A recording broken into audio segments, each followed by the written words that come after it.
క్రైస్తవులైన వారు మనం ఏ విధంగా ఉండాలంటే ఉప్పులాగా ఉండాలి. చూడండి, అది మనం అనేక రకాల వాటిలో మనం వాడుతూ ఉంటాం. ఉప్పు చూస్తే దాని అన్నింటిలో మనం ప్రతి ఒక్క కూరగాయ కట్ చేసి వేసి వండినా కానీ అది ఏదో ఒక వస్తువు కనపడతానే ఉంటుంది. అదే ఉప్పుని వేస్తే కనపడుతుందా? కనపడకుండా పైన మళ్ళీ చాలా టేస్ట్ని ఇస్తుంది, చాలా రుచికరంగా ఉంటుంది. కానీ ఆ విధంగా ఉప్పు ఏ విధంగా అయితే ఒక సాదృశ్యంగా ఉంటుందో, ఏది అదే అంటారు కూరగాయలు అన్నీ చూసి ఏ విధంగా ఉంటుందో ఆ రీతిగా ఉప్పులాగా మనం జీవించాలి ఈ దినాల్లో. అది దాన్ని ఒక గుణగణాలు కలిగి మనం జీవించాలి. ఉప్పు దేనికి సాదృశ్యం చూపిస్తున్నాయంటే ఒక పరిశుద్ధతకి సాదృశ్యంగా చూపిస్తుంది. ఆ విధంగా మనం జీవించాలి. ఇప్పుడు చూడండి, మనం కొన్ని సందర్భాల్లో ఉన్నామంటే ఇదిగో ఫలానా వీడు ఈ విధంగా అన్నిలో మనం కనపడాలంటే మనం గొప్పగా ఉంటాం. కానీ ఇక ఉప్పు ఏంది, తాను తగ్గించుకునే స్థితిగా ఉంటుంది. ఏ విధంగా ఉంటున్నాయంటే ఆ ఉప్పు అనేది ఆ కూరలో వేస్తే కరిగిపోయినాక అదేం కనపడదు. మళ్ళీ దాని తర్వాత దాని ప్రభావం ఏంటంటే టేస్ట్ గాను బాగుంటుంది అనమాట. ఆ రీతిగా ఇక్కడ ఏంటంటే దేవుడు ఏం సెలవిస్తున్నాడంటే, మీరు లోకమునకు ఉప్పు అయి ఉన్నారు. ఉప్పు నిస్సారం అయితే అది దేని వలన? మనం కూడా ఈ లోకానుసారంగా మనం ఏ విధంగా ఉండాలంటే ఉప్పులాగా జీవించాలి. ఒక ఉప్పు ఒక సాదృశ్యంగా తీసుకొని మనం అది ఒక ఏ విధంగా అయితే ఒక ఉపయోగకరంగా ఉంటుందో ఆ రీతిగా నేను ఉపయోగకరంగా దేవునికి ఉంటున్నామా, లేకపోతే మనం ఏం చేయబడుతున్నాము నిస్సారమైన స్థితిలో ఉంటున్నామా? అంటే అది మనుషుల చేత మనం దూషించబడి హింసించబడి లేకపోతే అనేక విధాలుగా మాటలు పడి ఆ రీతిగా మనం ఉంటున్నామా? ఈ దినాల్లో మనం జ్ఞాపకం చేసుకోవాలి ప్రియులారా.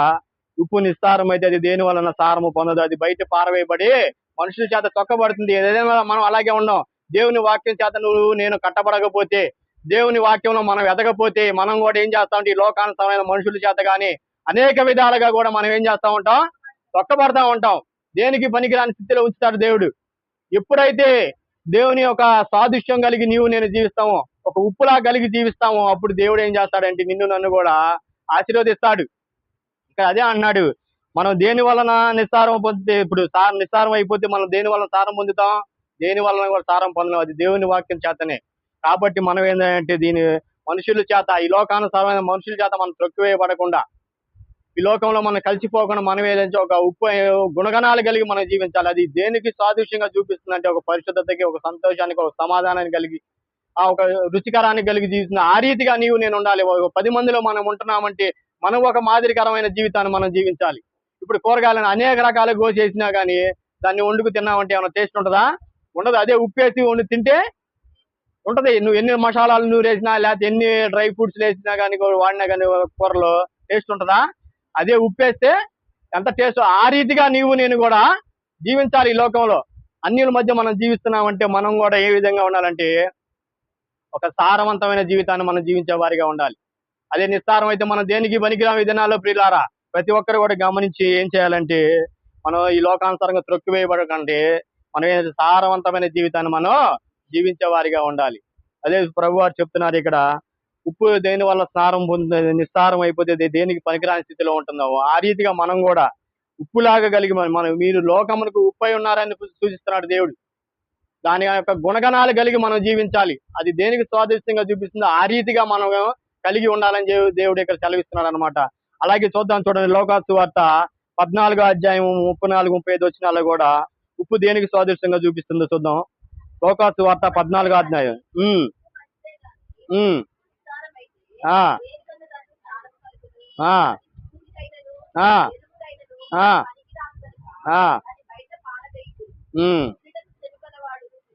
చాలు ఏం చెప్తున్నారంటే, ఉప్పు మంచిదే గాని ఉప్పు నిస్సారం అయితే అది దేని వలన సారము కలుగును, అది భూమికైనను ఎరువుకైనను పనికిరాదంట.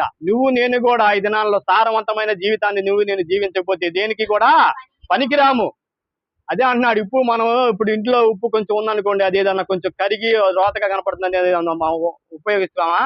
దాన్ని వాడతామా? తీసుకెళ్లి పారేస్తాం. ఆ రీతిగానే ఇక్కడ దేవుడు ఏమన్నా దేనికైనా సరే, ఇక భూమి మీద అయినా కానీ లేకపోతే మనుషులు ఏ విధంగా అంటే ఇప్పుడు పచ్చళ్ళు పట్టుకుంటున్నామండి. పచ్చళ్ళు పట్టుకున్నప్పుడు నీకు సంవత్సరాలు నిల్వ ఉండాలంటే దేన్ని వాడతాం? ఉప్పునే వాడతాం దాంట్లో. అలాగే ఇక్కడ దేవుని సూచిస్తున్నాడంటే అది భూమికైనాను ఎరువుకైనాను పనికిరాదంట నిస్సారం అయితే. ఉప్పు మంచిదే, మనం మంచివారమే, కానీ నిస్సారం అయిపోయాం అనుకోండి దేనికి కూడా పనికిరాము. అలాగే ఈ లోకంలో మనం కూడా దేవుని పట్ల మనం ప్రణాళిక కలిగి ఉన్నాం కాబట్టి మనం ఏం చేయాలంటే ఒక సారవంతమైన జీవితాన్ని మనం జీవించాలి. ఒక ఉప్పు యొక్క గుణగణాలు కలిగి మనం కూడా జీవించాలి. దినాన పిల్లారా, నిస్సారం అయితే మనం దేనికి పనికిరాము. దేవుని సన్నిధిలో మనం నీవు నేను ఎదగకపోతే, దేవుని చేత మనం దేవునిలో అంటకట్టకపోతే మనం పనికిరాని వారంగా ఉంటాం, నిస్సారం అయిపోతా ఉంటాం, త్రొక్కివేయబడతా ఉంటాం, మనుషుల చేత ఎన్నో అవమానాలు. ఇప్పుడు 10 మందిలో మనం ఉన్నామంటే మనం ఒక గుర్తింపుగా ఉండాలి. అదిగో పలానా వాళ్ళు వస్తున్నారంటే, ఇదిగో పలానా వ్యక్తి ఉన్నాడంటే ఆ పలానా వ్యక్తి మాట అంటే మాట. అలాంటి స్థితిలో మనం కలిగి ఉండాలి. అలాంటి ఉప్పు యొక్క ఉద్దేశం ఏంటంటే దాని యొక్క గుణగణాలు కలిగి మనం జీవించే వారిగా ఉండాలి. కానీ సారవంతం లేకుండా మనం దాన్ని త్రొక్కివేయబడి పారవేయబడి వారుగా మనం ఉండకూడదు అనమాట. పిల్లారా, ఉదయకాల సమయంలో ప్రతి ఒక్కరు కూడా ఏంటంటే ఇక్కడ ప్రభు వారు అదే అంటున్నాడు. ఇక్కడ ఏమైంది, ఇంకోసారి చదవండి, అది 34, 35 వచనాల్లో. ఉప్పు మంచిదే కానీ నిస్సారం అయితే భూమికైనను ఎరువుకైనను దాన్ని బయట పారవేయబడుతుందంట. చూడండి, ఇక్కడ మనం దేనికి కూడా మనలో ఉన్న దేవుని యందు నీతి, సంతోషం, సమాధానం కలిగి ఉండకపోతే మనం ఈ లోకానుసారంగా దేనికి కూడా పనికిరాము. లేదా నీలో పరిశుద్ధత కానీ లేకపోతే నీలో ఏమి కనుక దేవుని యందు భయభక్తులు కనుక లేకపోతే ఈ లోకానుసారంగా మనం కూడా దేనికి పనికిరాము. కాబట్టి నేను ఈ దినాన ఉప్పు స్వాదిష్టంగా ఎందుకు చెప్తాను, దాని యొక్క గుణగణాలు కలిగి మనం జీవించే వారిగా ఉన్నాం. విశ్వాసమైన మనం అన్యుల్లో కలిసిపోయి జీవిస్తున్నామే కానీ మనకంటూ ఒక ప్రత్యేకత లేని స్థితిలో మనం ఉంటున్నాం. ఈ దినాన ప్రియులారా, మనం ఏంటంటే ప్రతి ఒక్కరు కూడా మనమంటూ ఒక ప్రత్యేకత కలిగి జీవించే వారిగా ఉండాలి. దాని యొక్క గుణగణాలు మనం తీసుకొని, ఇదిగో ఉప్పు ప్రభు, నేను కూడా ఈ దినాన ఇదిగో లోకానుసారంగా జీవిస్తూ, అయ్యా నేను నిస్సారమైన స్థితిలో ఉంటున్నాను ప్రభు, నేను ఒక సారం కలిగి జీవించాలి ప్రభు అని చెప్పి ప్రతి ఒక్కరు కూడా తన సారవంతమైన జీవితాన్ని జీవించాలి ప్రభు అని చెప్పి ప్రతి ఒక్కరు కోరుకోవాలన్నమాట. అలాగే చూడండి, మార్కు సువార్త 9వ అధ్యాయము 49, 50 వచనాల్లో మాట అంటారు.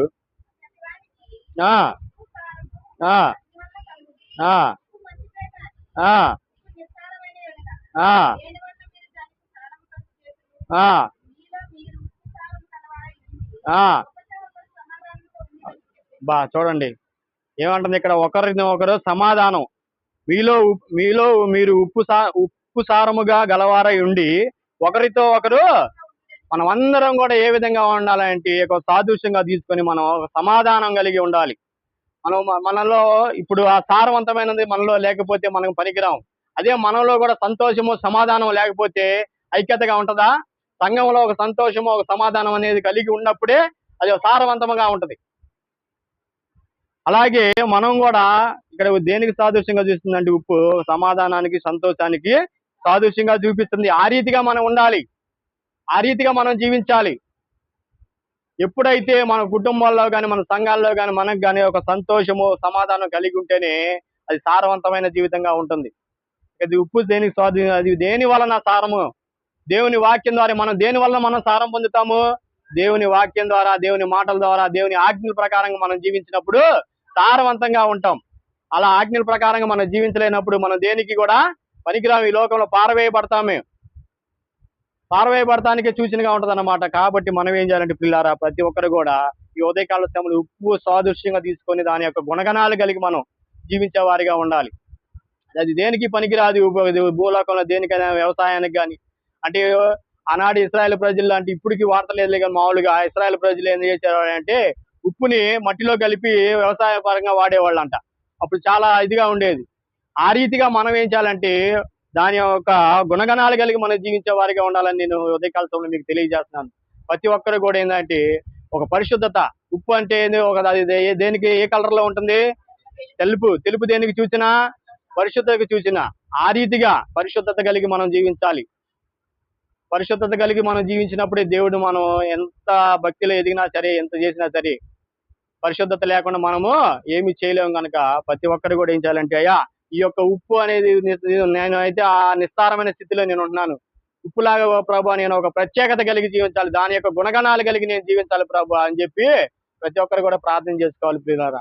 ఆ రీతిగా మనం ప్రార్థన చేసుకున్నప్పుడే దేవుడు నిన్ను నన్ను కూడా ఆశీర్వదిస్తాడు. ఒక సారవంతమైన జీవితాన్ని నిన్ను నన్ను జీవించేలాగానే చేస్తాడు. నిజంగానే ఒకళ్ళు మనం ఇది దినాల్లో ఎదుగుతున్నామంటే మనం ఓర్చుకుంటున్నామా? ఓర్చుకోవట్లేదు.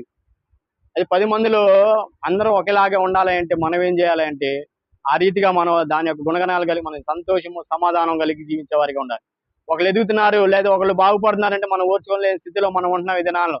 మనం కూడా అందరూ మనతో పాటు వాళ్ళు ఎదుగుతున్నారంటే వాటితో పాటు మనం కూడా సంతోషించాలి, మనం ఎదగాలి, సమాధానం కలిగి మనం జీవించాలి అని దాని యొక్క సాదృశ్యంగా తీసుకొని మనం ఇలా ఎదిగే వారిగా మనం ఉండాలి. కాబట్టి ఇది దేనికి దేనికి సూచనగా ఉంటుందంటే సారవంతమైన జీవితం. నిస్సారం అయిపోతే దేనికి కూడా పనికిరాం కనుక ఈ దినాన్ని నువ్వు నేను జ్ఞాపకం చేసుకోవాల్సింది, ప్రభా నేను కూడా ప్రభా నిస్సారం అయిపోతే దేనికి పనికిరాని స్థితిలో నేను ఉంటున్నాను ప్రభా. అది దేనికైనా సరే ఈ లోక మనుషుల చేత తొక్కబడటానికే, కానీ ప్రభా నేనైతే సారవంతమైన జీవితాన్ని జీవించాలి ప్రభా. ఆ ఉప్పు యొక్క దాని సాదృశ్యాన్ని తీసుకొని దాని యొక్క గుణగణాలు కలిగి నేను జీవించాలి ప్రభా అని చెప్పి ప్రతి ఒక్కరు కూడా ప్రార్థన చేసుకోవాలన్నమాట. ఈ ఉదయకాల సమయంలో ప్రతి ఒక్కరు కూడా ఏంటంటే ఈ వాక్యానుసారమైన జీవితాన్ని జీవించాలని నేను కోరుకుంటున్నాను అనమాట. అలాగే చివరికి ఒక మాట చదివి నేను ముగిస్తాను. కొలస్సీలు రాసిన పత్రిక 4వ అధ్యాయము 6వ వచనంలో ఒక మాట అంటారు చూడండి. 4వ అధ్యాయం 6వ వచనం. ఆ ఆ ఆ ఆ చూడండి ఎలా ఉండాలంట, ఎల్లప్పుడూ రుచికలది గాను కృపా సహితముగాను ఉండనియాలంట. ఎల్లప్పుడు కూడా మనం ఏం చేయాలంటే ఒక ప్రత్యేకంగా క్రైస్తవులైన నీవు నేను మనం ఏం చేయాలంటే ఒక ప్రత్యేకత కలిగి ఎల్లప్పుడు కూడా నలుగురికి ఉపయోగకరంగానే ఉండాలి. కానీ నలుగురు మాటలో బాధపడే రీతిగా మనం మాట్లాడతాం, కానీ మన ప్రభావం అదే మన బిహేవియర్ కానీ ఇవేవి కూడా మనకు ఉండకూడదు అనమాట. ఇక్కడ అదే అంటున్నాడు ప్రభు వారు, ఏమని నీవు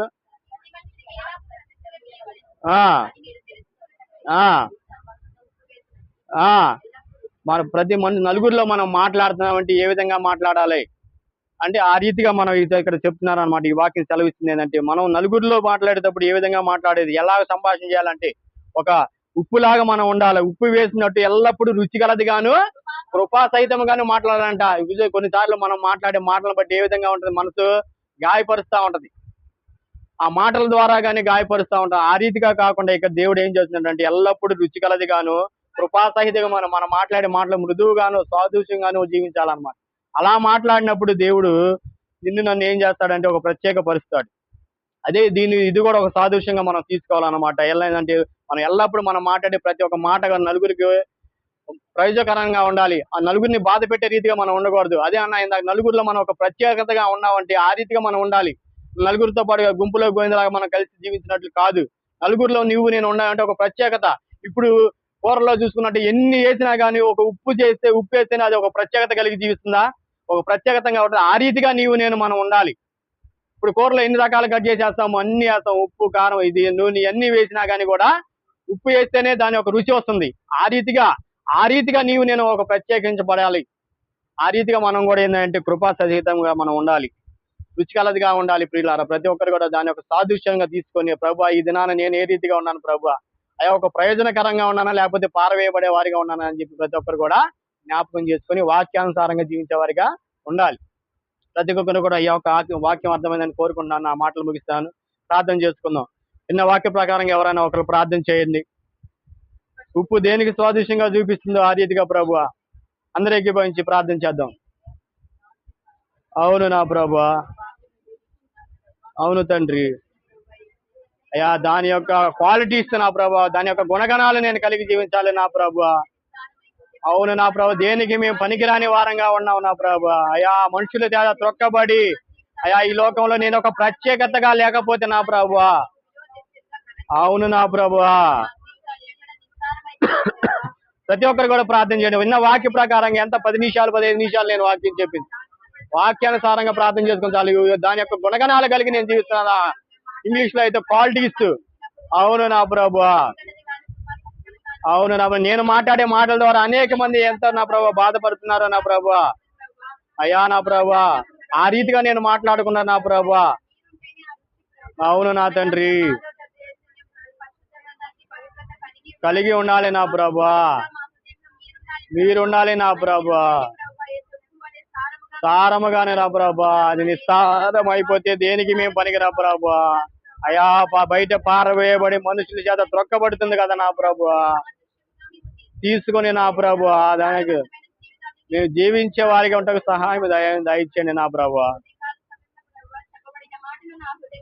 భద్ర చేయండి ప్రభు, దయచేయమని ఆమేన్ ఆమేన్. మంచిది పిల్లారా, మంచి ఇది నాన్న. రెండో వర్తమానంగా మన మధ్యలో లిలిన్ యశ్వంత్ గారు ఉన్నారు, వచ్చి వర్తమానం అందిస్తారు.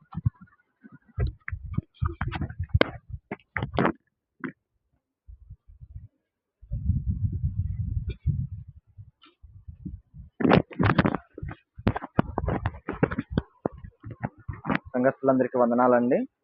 మరి కళ్ళు మూసుకోండి, ఒక ప్రార్థన చేసుకుని వాక్య భాగంలోనికి వెళ్దాము. పరిశుద్ధుడా, ప్రేమ గల తండ్రి, మీకు వేలాది వందనాలు ప్రభువా. ప్రభువా, గత ఆదివారం నుంచి ఆదివారం వరకు మీ యొక్క రెక్కల నీళ్ళు మమ్మల్ని కాచి కాపాడినందుకు వందనాలు ప్రభువా. ఇదిగో ప్రభువా, ఎక్కడైతే ఇద్దరు ముగ్గురు కూడి ఉంటారో వారి మధ్య మీరు ఉంటానన్నారు ప్రభువా. ఈ రోజు ప్రభా మీరు మా మధ్య ఉన్నారని మేము నమ్ముచున్నాం ప్రభా. మొదటి వర్తమానంలో మీరు తోడైన విధానాన్ని బట్టి వందనాలు ప్రభా. రెండో వర్తమానంగా నేను బోధించబోచుండగా ప్రభా మీ యొక్క జ్ఞానాన్ని నాకు దయచేయండి ప్రభు. వినివారు కూడా ప్రభా అత్యాశక్తితో వారు విని ప్రభు ఎక్కడ నిద్రాత్మ పనిచేయకుండా ఈ యొక్క వాక్యాన్ని తమ మనసులో ఉంచుకునేలాగా సహాయం దయచేయమని, ఈ యొక్క ప్రార్థన మీ పాదాల సన్నిధికి చేర్చుకోనమని యేసుక్రీస్తు వారి పేరట అడిగి వేడుకొని ప్రార్థిస్తున్నాం తండ్రి, ఆమేన్. పోయిన వారం ఏం చెప్పుకున్నామండి వాక్యం? నయమాన్ గురించి ఏమి నేర్చుకున్నాం? నయమాన్ నుంచి సాత్వికము,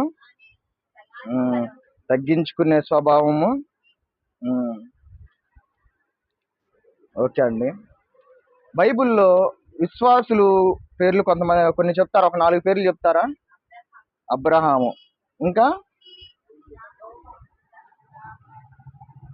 మనకి విశ్వాసం అనగానే మొదటిగా గుర్తొచ్చేది ఎవరు? అబ్రహాము గారు కదా. ఓకే, ఎంతో మంది విశ్వాసులు ఉన్నారండి. తమ విశ్వాసాన్ని కనబరిచిన వారు పరిశుద్ధ గ్రంథంలో చూసుకుంటే ఎంతో మంది ఉన్నారు. ఈ రోజు అటువంటి వారిలో ఒక వ్యక్తి గురించి మనం చూసుకుందాము.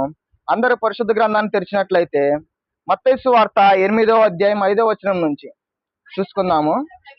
ఆయన కపెర్నహూములో ప్రవేశించినప్పుడు ఒక శతాధిపతి ఆయన యొద్దకు వచ్చి, చాలండి, ఎవరు వచ్చారంట? యేసుప్రభు వారు కపెర్నహూములోనికి వెళ్ళినప్పుడు ఒక శతాధిపతి ఆయన యొద్దకు వచ్చి, అయితే శతాధిపతి పోయిన వారం మనం చెప్పుకున్న వ్యక్తి యొక్క క్యాడర్ ఏంటి? సైన్యాధిపతి. పోయిన వారం కూడా శతాధిపతి అంటే ఎవరో మనం తెలుసుకున్నాం. 100 మంది సైనికుల మీద అధికారి శతాధిపతి అంటారు. అయితే యేసు ప్రభు వారు ఉన్న కాలంలో ఏ రాజ్యం ఉందండి? అంటే ఏ దేశము ఏలుతుంది? రోమా ప్రభుత్వం ఏలుతుంది. అయితే ఈ శతాధిపతి కూడా రోమియుడే, రోమా ప్రభుత్వానికి చెందిన వ్యక్తి. ఆ వ్యక్తి ఏం చేస్తున్నాడు? ఎవరి దగ్గరికి వస్తున్నాడు? చూడండి, చదవండి 6వ వచనం. ప్రభువా, నా దాసుడు పక్షవాయువుతో చెప్పి ఆయన వేడుకొని, ఆ శతాధిపతి ఎవరి దగ్గరికి వచ్చాడంట? యేసు ప్రభు వారి దగ్గరికి వచ్చాడంట. ఒక రోమియుడు, రోమా ప్రభుత్వం కింద పనిచేసే ఒక అధికారి యేసు ప్రభు వారి దగ్గరికి వచ్చాడు. అయితే ఈ రోమియులను మనం చూసుకుంటే రోమియులు యేసు ప్రభు వారిని నమ్మరు, లేదా యెహోవా దేవుణ్ణి కూడా వారు నమ్మరు, ఆయన్ని పూజించరు. వీరు పూజించే దేవుళ్ళు ఎవరయ్యా అంటే చూడండి, అపోస్తుల కార్యములు 14వ అధ్యాయము 11 నుంచి చూడండి. పౌలు చేసిన దాన్ని చూచి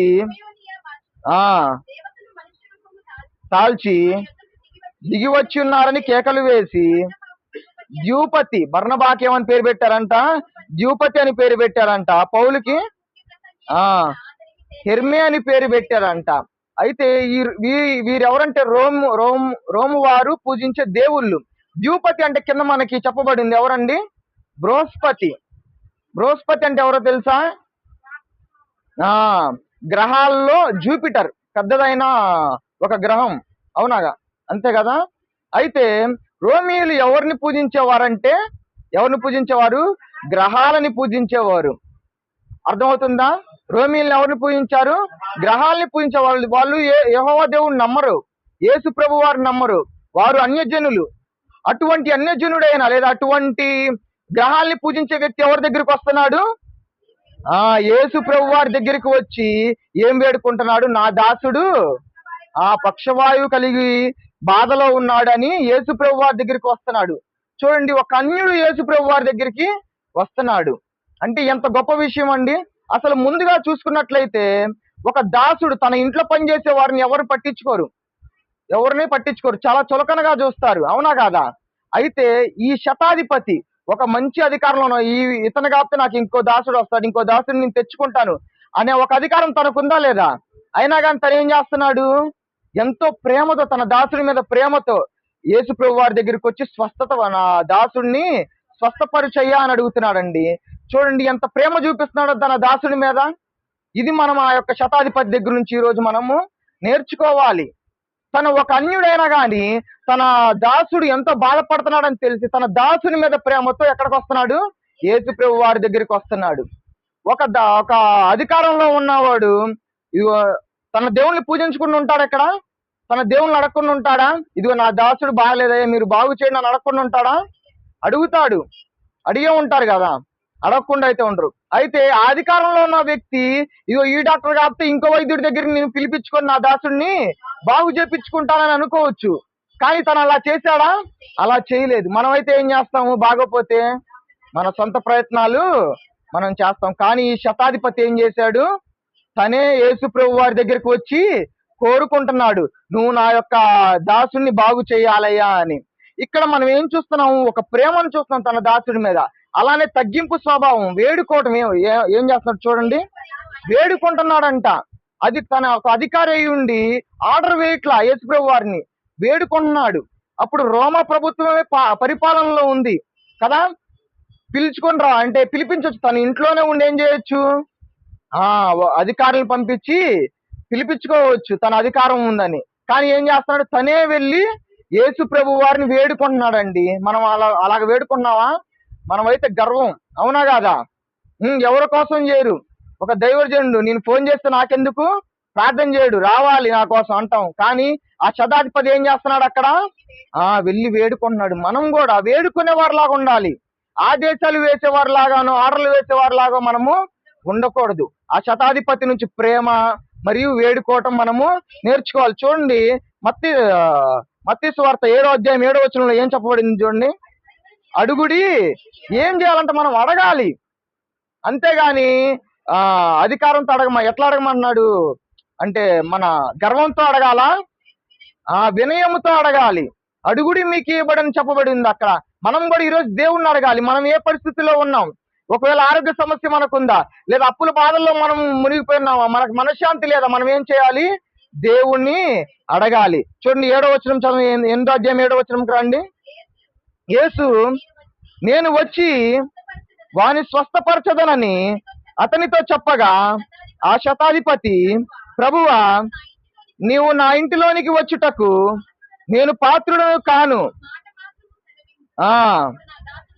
చూడండి ఇక్కడ ఎంత విశ్వాసాన్ని చూపిస్తున్నాడో చూడండి. యేసు ప్రభు వారు ఏమంటున్నాడు? పదయ్యా నేను మీ ఇంటికి వస్తాను, నీ యొక్క దాసుడిని స్వస్థపరుస్తాను అని అంటే ఆయన ఏమన్నాడు? ఆ శతాధిపతి, నువ్వు నా ఇంటికి రావటానికి నేను అర్హుడిని కాదు, గాని నువ్వు ఎక్కడ నుంచే ఒక మాట మాత్రము సెలవి ఏమైందంట? నా దాసుడు స్వస్థపరుస్తాడండి. అటువంటి విశ్వాసం మనకుందా? ఎంత విశ్వాసాన్ని కనబరిచాడు చూడండి. ఒక అన్యజనుడు అన్య దేవతలను బహుళ దేవతలను పూజించే తను ఏం చేస్తున్నాడు? ఎంతగానో యేసు ప్రభు వారు మాట పలికితే చాలు నా దాసుడు స్వస్థత పడతాడని విశ్వసిస్తున్నాడండి. ఈ రోజు మనకు అటువంటి విశ్వాసం ఉండాలి. మనకు విశ్వాసం ఉంటది, ఉందా విశ్వాసం అందరికీ? కానీ ఆ విశ్వాసం దేనికి పనికిరాని విశ్వాసం, ఏదో నామకార్థంగా. అవును కదా, విశ్వసిస్తున్నామంటే విశ్వసిస్తున్నాం అంతే ఉండిద్ది. ప్రతి ఆదివారం మేము ప్రార్థనకు వస్తున్నామయ్యా అందుకని మేము దేవుణ్ణి విశ్వసిస్తున్నాం, లేదా ప్రతిరోజు మేము ప్రార్థన చేసుకున్నాం అంటే మేము దేవుని విశ్వసిస్తున్నాం అంటాం. కానీ పూర్తిగా దేవుని మీద మనము పూర్తిగా విశ్వాసం చూపించాలండి. ఎంతమంది చూపిస్తున్నారండి? ఎవరు మనం చూపిము. మన విశ్వాసం ఎలా ఉండిద్ది అంటే కూరలో కరివేపాకులాగా ఉంటుంది, అవునా కాదా? అంతేగాని మన విశ్వాసం దేవుణ్ణి కదిలించాలి. చూడండి తర్వాత చదవండి, ఒక్క నిమిషం అండి. సామెతలు 3వ అధ్యాయం 5వ వచనం ఒకసారి చూడండి.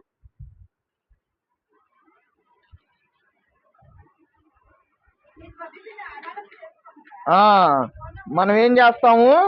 మన సొంత ప్రయత్నాలు మనం చేస్తాము, అవునా కాదా? ఈ యొక్క శతాధిపతిని మనం చూసి నేర్చుకోవాలి. ఏం చూసి నేర్చుకోవాలి? దేవుని దగ్గరకు వెళ్ళాలి. మనం ఎటువంటి పరిస్థితుల్లో ఉన్నా కానీ ముందు అప్రోచ్ అవ్వాల్సింది ఎవరిని? దేవుడి దగ్గరికి వెళ్ళాలి.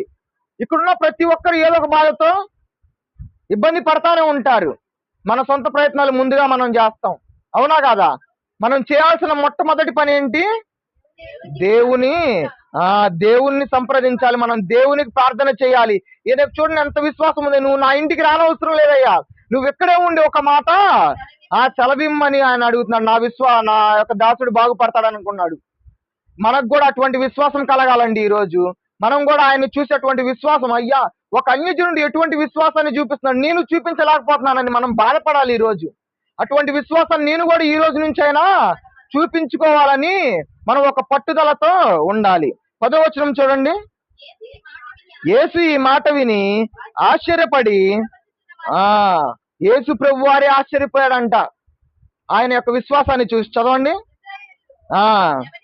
ఎవరికైనాను నేనింత విశ్వాసం ఉన్నట్టు చూడలేదని.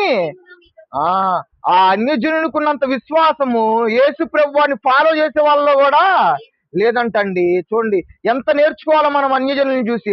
మనము అనుకుంటాము, నేను క్రైస్తవుణ్ణి, యేసు ప్రభుని చాలా గొప్పగా విశ్వసిస్తున్నాను, లేదా ప్రతి వారం నేను ప్రార్థనకు వెళ్తున్నాను, ప్రతిరోజు ప్రార్థన చేస్తాను, ప్రతి వారం నేను పాటలు పాడతాను చర్చిలో అని మనం అనుకోవచ్చు. కానీ మన విశ్వాసం ఎలా ఉందని ఈ రోజు మనము పరీక్షించుకోవాలి. ఈ శతాధిపతి చూపించిన విశ్వాసాన్ని మనం చూపించగలుగుతున్నామా అనేది మనం ఈ రోజు పరీక్షించుకోవాలి. ఏదో నామకార్థానికి నేను విశ్వాసాన్ని చూపిస్తున్నానా, లేదా నా జీవితంలో కార్యాలు చూడగలిగేలాగా నేను విశ్వాసాన్ని చూపిస్తున్నానని ఈ రోజు మనం అందరము పరీక్షించుకోవాలండి. విశ్వాసం అనేది చాలా చాలా ముఖ్యమైనదండి. మనం ప్రతిరోజు ప్రార్థనకి వెళ్ళినా కానీ ఉపయోగం ఉండదు, ప్రతిరోజు ప్రార్థన చేసినా కానీ ఉపయోగం ఉండదు, ప్రతిరోజు పాటలు పాడుకున్నా కానీ ఉపయోగం ఉండదు. నీలో విశ్వాసం ఉంటేనే ఇవన్నీ ఉపయోగపడతాయి. అవునా కాదా? మనలో ఏముండాలి? విశ్వాసం ఉండాలి. విశ్వాసం వల్ల ఎన్నో కార్యాలు జరుగుతాయి. యేసు ప్రభు వారు ఏమడిగాడండి ముందుగా గుడ్డివాడిని? నమ్ముచున్నావా, నువ్వు విశ్వసిస్తున్నావా, నేను నీకు దృష్టిని ఇవ్వగలనని అని అడిగాడా లేదా? మనం కూడా ప్రార్థన చేసే ముందు మనల్ని మనం పరీక్షించుకోవాలి. దేవుడు ఇది చేయగలుగుతాడని నాలో విశ్వాసం ఉందా అనేది ముందు మనమే పరీక్షించుకోవాలి. ఓకే, చేయగలనని నేను పూర్తిగా నమ్ముతున్నానని నువ్వు ప్రార్థన చేస్తే ఏమైద్ది? ఆ యొక్క కార్యం నీ జీవితంలో ఖచ్చితంగా జరిగిద్ది. హెబ్రీయులకు రాసిన పత్రిక 11వ అధ్యాయం 6వ వచనం చూడండి. విశ్వాసం లేకుండా అసాధ్యం. అవునా కాదా? అక్కడ యేసుప్రభు ఎంతమందో విమర్శించుంటారు. అది ఆ అధికారికి, ఒక రోమా ప్రభుత్వంలో పనిచేస్తున్న అతనికి నువ్వు కార్యం చేస్తావా అని అడిగి ఉంటారా లేదా? ఎందుకంటే రోమన్లు ఏం చేసేవాళ్ళంటే భయంకరమైన పన్ను వసూలు చేస్తా ఇశ్రాయేలీలను ఎంతో ఇబ్బంది పెట్టేవారు. అవునా కాదా? అటువంటి వారు యేసుప్రభు వారిని మాట అనకుండా ఉంటారా? అంటారు. అప్పుడు యేసుప్రభు వారు ఏం చెప్పాలి? ఆయన యొక్క విశ్వాసం గొప్ప. ఇందాక మనం చూసాం కదా, నీ అంత విశ్వాసం ఇశ్రాయేలీలు ఎవరికి లేదని యేసుప్రభు వారే చెప్తున్నారు. అంటే ఏంటి? యేసుప్రభు వారు తనని ఇష్టపడ్డారు. ఎందుకు? తన విశ్వాసాన్ని చూసి. విశ్వాసం లేకుండా దేవునికి ఇష్టడై ఉండుట అసాధ్యము. అతనికి విశ్వాసం ఉంది కాబట్టే యేసు ప్రభు వారు తనని ఇష్టపడ్డారు, తను చెప్పిన కార్యాన్ని జరిగించాడు లేదో చూడండి. కింద చదవండి 13వ వచనము. అంతటా యేసు, వెళ్ళుము, నీవు విశ్వసించిన ప్రకారము నీకవునుగాక నేను చెప్పాను. తర్వాత చదవండి. ఆ గడియలోనే ఆ దాసుడు ఏమయ్యాడంట? ఆ గడియలోనే వెంటనే యేసు ప్రభు వారు మాట చెప్పగానే ఏమైందంట? స్వస్థపడ్డాడు. ఈ రోజు మనం ఏం చూస్తున్నాము? ఒక గొప్ప విశ్వాసాన్ని చూస్తున్నాము. విశ్వాసంతో యేసు ప్రభు వారి దగ్గరికి వెళ్ళాడు. ఆ గడియలోనే తన దాసుని స్వస్థపరుచుకున్నాడండి. ఈ రోజు ఎంతమందికి ఉంది విశ్వాసం? ఈ రోజు ఇప్పుడు నువ్వు విశ్వాసంతో ఇక్కడ ప్రార్థన చేస్తే నీకున్న బాధలు కానీ, నీకున్న ఏ సమస్య అయినా తీరిద్దని ఎంతమందికి విశ్వాసం ఉందండి? కాబట్టి ఈ రోజు మీరేం చేయాలి? ఇప్పుడే అదే విశ్వాసంతో, ఈ శతాధిపతి ఎంత విశ్వాసం అయితే చూపించాడో అంత విశ్వాసంతో మీరు ప్రార్థించాలి. ఆ విశ్వాసంతో మీరు ప్రార్థించగలిగితే ఏమైద్ది? ఇదే గడియలో మీరు ఈ మందిరంలో ఉన్నప్పుడు ఏమైద్ది? ఖచ్చితంగా కార్యాలు అనేవి జరుగుతాయి. చూడండి, ఇదే లూకా సువార్తలో కూడా వేరే విధంగా చెప్పబడింది. మనం అది కూడా చూసుకోవాలండి. చూడండి, లూకా సువార్త 7వ అధ్యాయము. ఏంటంటే ఒకటి చెప్పి ఒకటి మనము వదిలేయకూడదుగా. ఇక్కడ వేరే కోణంలో చెప్పండి. చూడండి, ఈ లూకా సువార్త 7వ అధ్యాయము. సంపూర్తిగా వినిపించిన తరువాత వచ్చెను ఒక శతాధిపతికి రోగి అయి. చూడు, రోగి ఏ పరిస్థితిలో ఉన్నాడంటండి? చావటానికి సిద్ధంగా ఉన్నాడు. ఇంకా ఆఖరి దశలో ఉన్నాడు. ఇంకేం లేదు, తను బతకలేడు. ఈ రోజు గడిస్తే ఏమైద్ది? తను మరణిస్తాడు. అటువంటి స్థితిలో ఉన్నాడంట. చదవండి. విని స్వస్థపరచవలనని వేడుకొనుటకు ఇక్కడ ఏం కనపడుతుందంటే ఆయన డైరెక్ట్ గా వెళ్ళలేదు, యూదుల పెద్దలను పంపించినట్టుగా ఇక్కడ మనకి చెప్తున్నాడు. చదవండి. వారు యేసు వద్దకు వచ్చి పొందుటకు అతడు యోగ్యుడు. ఆ శతాధిపతి అంట యేసు ప్రభు వారు చేసే మేలులకి యోగ్యుడు అంట. అతడు రోమా ప్రభుత్వానికి చెందిన వ్యక్తి. ఎంతో బహుళ దేవతలు అంటే వేరే వారిని, అన్యజనుడు ముందుగా, అవునా కాదా? అన్యజనుడు వేరే దేవతలకు పూజించే వ్యక్తి ఎట్లా యోగ్యుడు అవుతాడండి? చదవండి. ఏం చేస్తానంట? ఆ ఇశ్రాయేలుని, ఆ యూదుల్ని ప్రేమించి ఏం చేస్తున్నాడో చూడండి. సమాజ మందిరము తానే కట్టించాడంటండి. ఎంత మంచి వ్యక్తి అండి! ఎంత మంచి వ్యక్తో చూడండి. తను రోమియుడై ఉండి కూడా యూదులకి ఏం కట్టించాడు? సమాజ మందిరాన్ని కట్టించాడు. చదవండి. మీకు బతిమాలుకోండి. ఈ యూదులు వెళ్ళి బతిమాలుకుంటున్నారంటే ఈయన ఎంత మంచి వ్యక్తి! ఆ యూదులకి ఎంతో మంచి పనులు చేశాడండి. సమాజ మందిరాన్ని కట్టించాడు. యూదుల్ని కానీ ఇతరులని ఎక్కడ తను ఇబ్బంది పెట్టలేదు ఎక్కువ. ఈయన రోమియుడే అయి ఉండొచ్చు, కానీ యూదులకు కూడా మంచి పనుల సహకారిగా ఉన్నాడు. తమను యూదులకి సమాజ మందిరం కట్టించాడంటే అర్థం ఏంటి? వారు దేవుణ్ణి సేవించుకోవడానికి అవకాశాన్ని కల్పిస్తున్నాడు, అవునా కాదా? ఇప్పుడు ఏదైనా మనం చూసుకుంటే ఈ భారతదేశ చరిత్రలో ఒకసారి చూడండి. మొఘలులు వస్తే ఏం చేశారు? తమ సాంప్రదాయాల్ని, అవునా కాదా, ముస్లింలుగా మార్చారు, మత మార్పిడి చేశారు, అవునా కాదా? ఎవరు ఏ దేశం మీదైనా వేరే దేశం యొక్క ప్రభావం ఎక్కువగా ఉంటే ఏం చేస్తుందంటే ఆ యొక్క మతాల్ని రుద్దిద్ది, మీరు ఈ మతానికి ఖచ్చితంగా మారాలని. కానీ ఇక్కడ ఒక రోమియుడు వేరే దేవతలను ఆరాధించే వ్యక్తి యూదుల్ని ఇబ్బంది పెట్టాడా? ఇబ్బంది పెట్టలేదు. మీరు మీ దేవుణ్ణి సేవించుకోండి అయ్యా అని ఒక సమాజ మందిరాన్ని కట్టించాడండి. ఎంత మంచివాడు ఆ వ్యక్తి చూడండి. ఆ వ్యక్తి నుంచి మనం ఏం నేర్చుకోవాలి? ప్రేమను నేర్చుకోవాలి, వేడుకోవటం, దేవుణ్ణి వేడుకోవటం నేర్చుకోవాలి. ఆ వ్యక్తిని చూసి మనం విశ్వాసం నేర్చుకోవాలి. ఆ వ్యక్తిని చూసి మంచితనాన్ని మనము నేర్చుకోవాలండి. ఎన్నో మంచి గుణాలు ఉన్నాయి తనలో. చూడండి, ఇంకా చదవండి.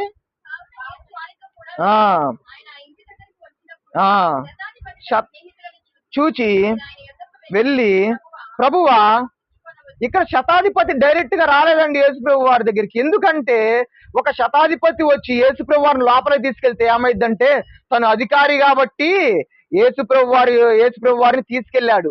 తను ఒక మాట చెప్పడం వల్ల యేసుప్రభు వారు వెళ్ళాడని యేసుప్రభు వారి మీద ఒక టాక్ వస్తుంది కదా, లేదా? అవునా కదా? అందుకనే తను ఏం చేశాడు?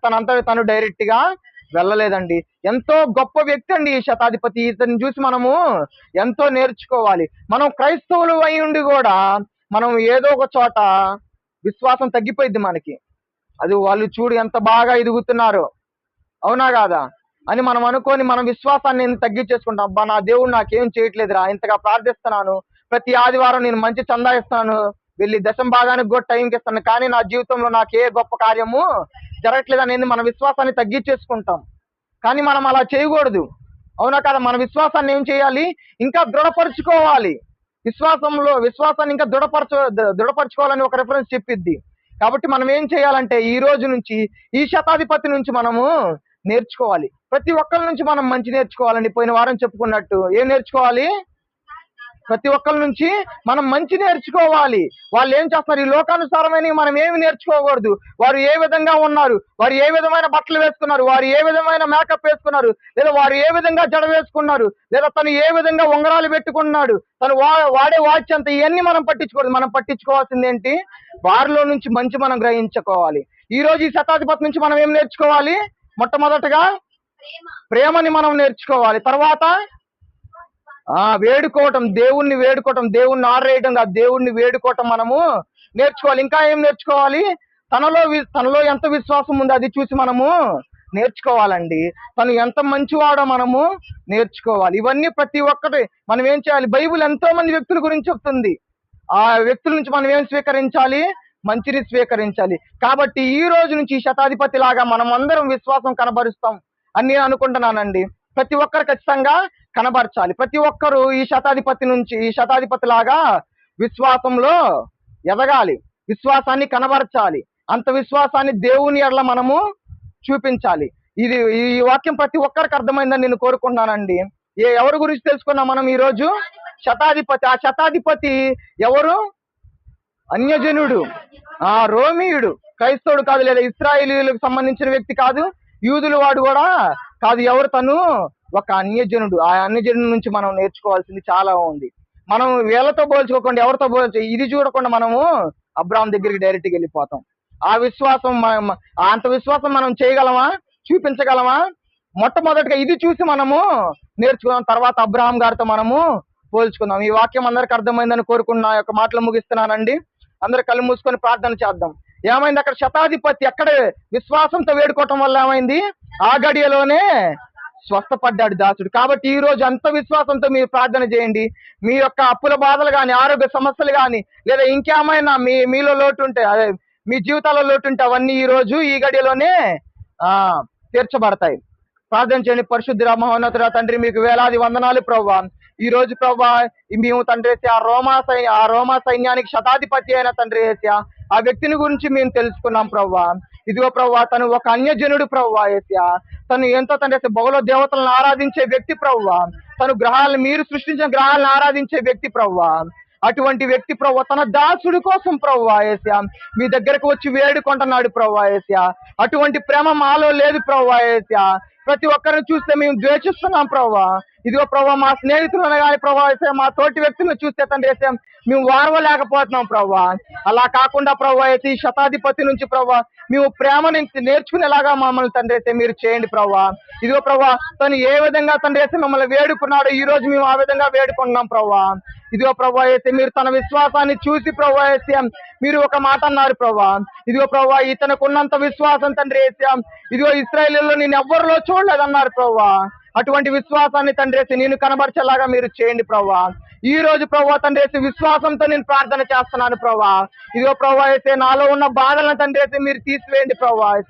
ఇదిగో తండ్రి మాకున్న అప్పుల బాధల నుంచి మీరు విడుదల దయచేయండి ప్రభా. మాకున్న తండ్రి ఆరోగ్య సమస్యల నుంచి తండ్రి మీరు తీసివేయండి ప్రభా. ఇదిగో తండ్రి మంచి జీవితాన్ని మాకు దయచేయండి ప్రభా.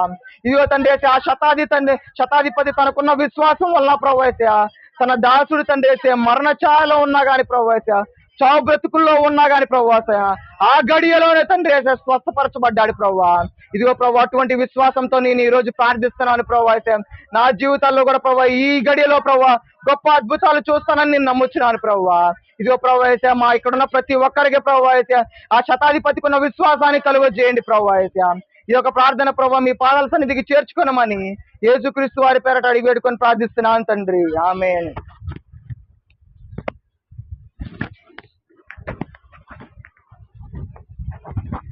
మంచిది పిల్లారా, మంచి వర్తమానం అందించిన అమనాలు తెలియజేసుకుంటాను. నిజంగానే విశ్వాసం అనగానే మనకి ఎవరు గుర్తొస్తారు? అబ్రహాం గారే గుర్తొస్తారు. కానీ చాలా మంది విశ్వాసులు ఉన్నారు. వాళ్ళలో ఒకళ్ళైన శతాధిపతి గురించి, ఆయన గురించి మనం ఏం చేస్తున్నామంటే, ఆయన ఏం చేస్తున్నాడు? ప్రేమను కనపరుస్తున్నాడు, వేడుకుంటున్నాడు. ఆ రీతిగా మనం కూడా విశ్వాసంతో ఉన్నాడు కనుక ఆ రీతిగా మనం కూడా ఉండాలని వాక్యానుసారం అన్నమాట. ప్రతి ఒక్కరు కూడా విశ్వాసం కలిగి జీవించాలని నేను కోరుకుంటున్నాను. అలాగే మన మధ్యలో మూడో వర్తమానంగా దైవజనులు దాయిదన్న గారు ఉన్నారు. వచ్చి వర్తమానం అందిస్తారు.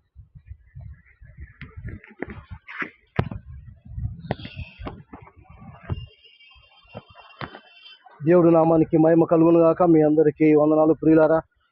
దేవుడు ఇచ్చినటువంటి గొప్ప సమయాన్ని బట్టి దేవుడికి వందనాలు. ఎందుకంటే మనందరిని ఇంత క్షేమంగా దేవుడు కాపాడుతూ దినదినం మనకి ఆరోగ్యాన్ని ఇస్తూ ఆయుష్ను పొడిగిస్తూ సంతోషంగా ఉంటున్నామంటే కేవలం దేవుడిచ్చిన కృపను బట్టి దేవుడికి వందనాలు.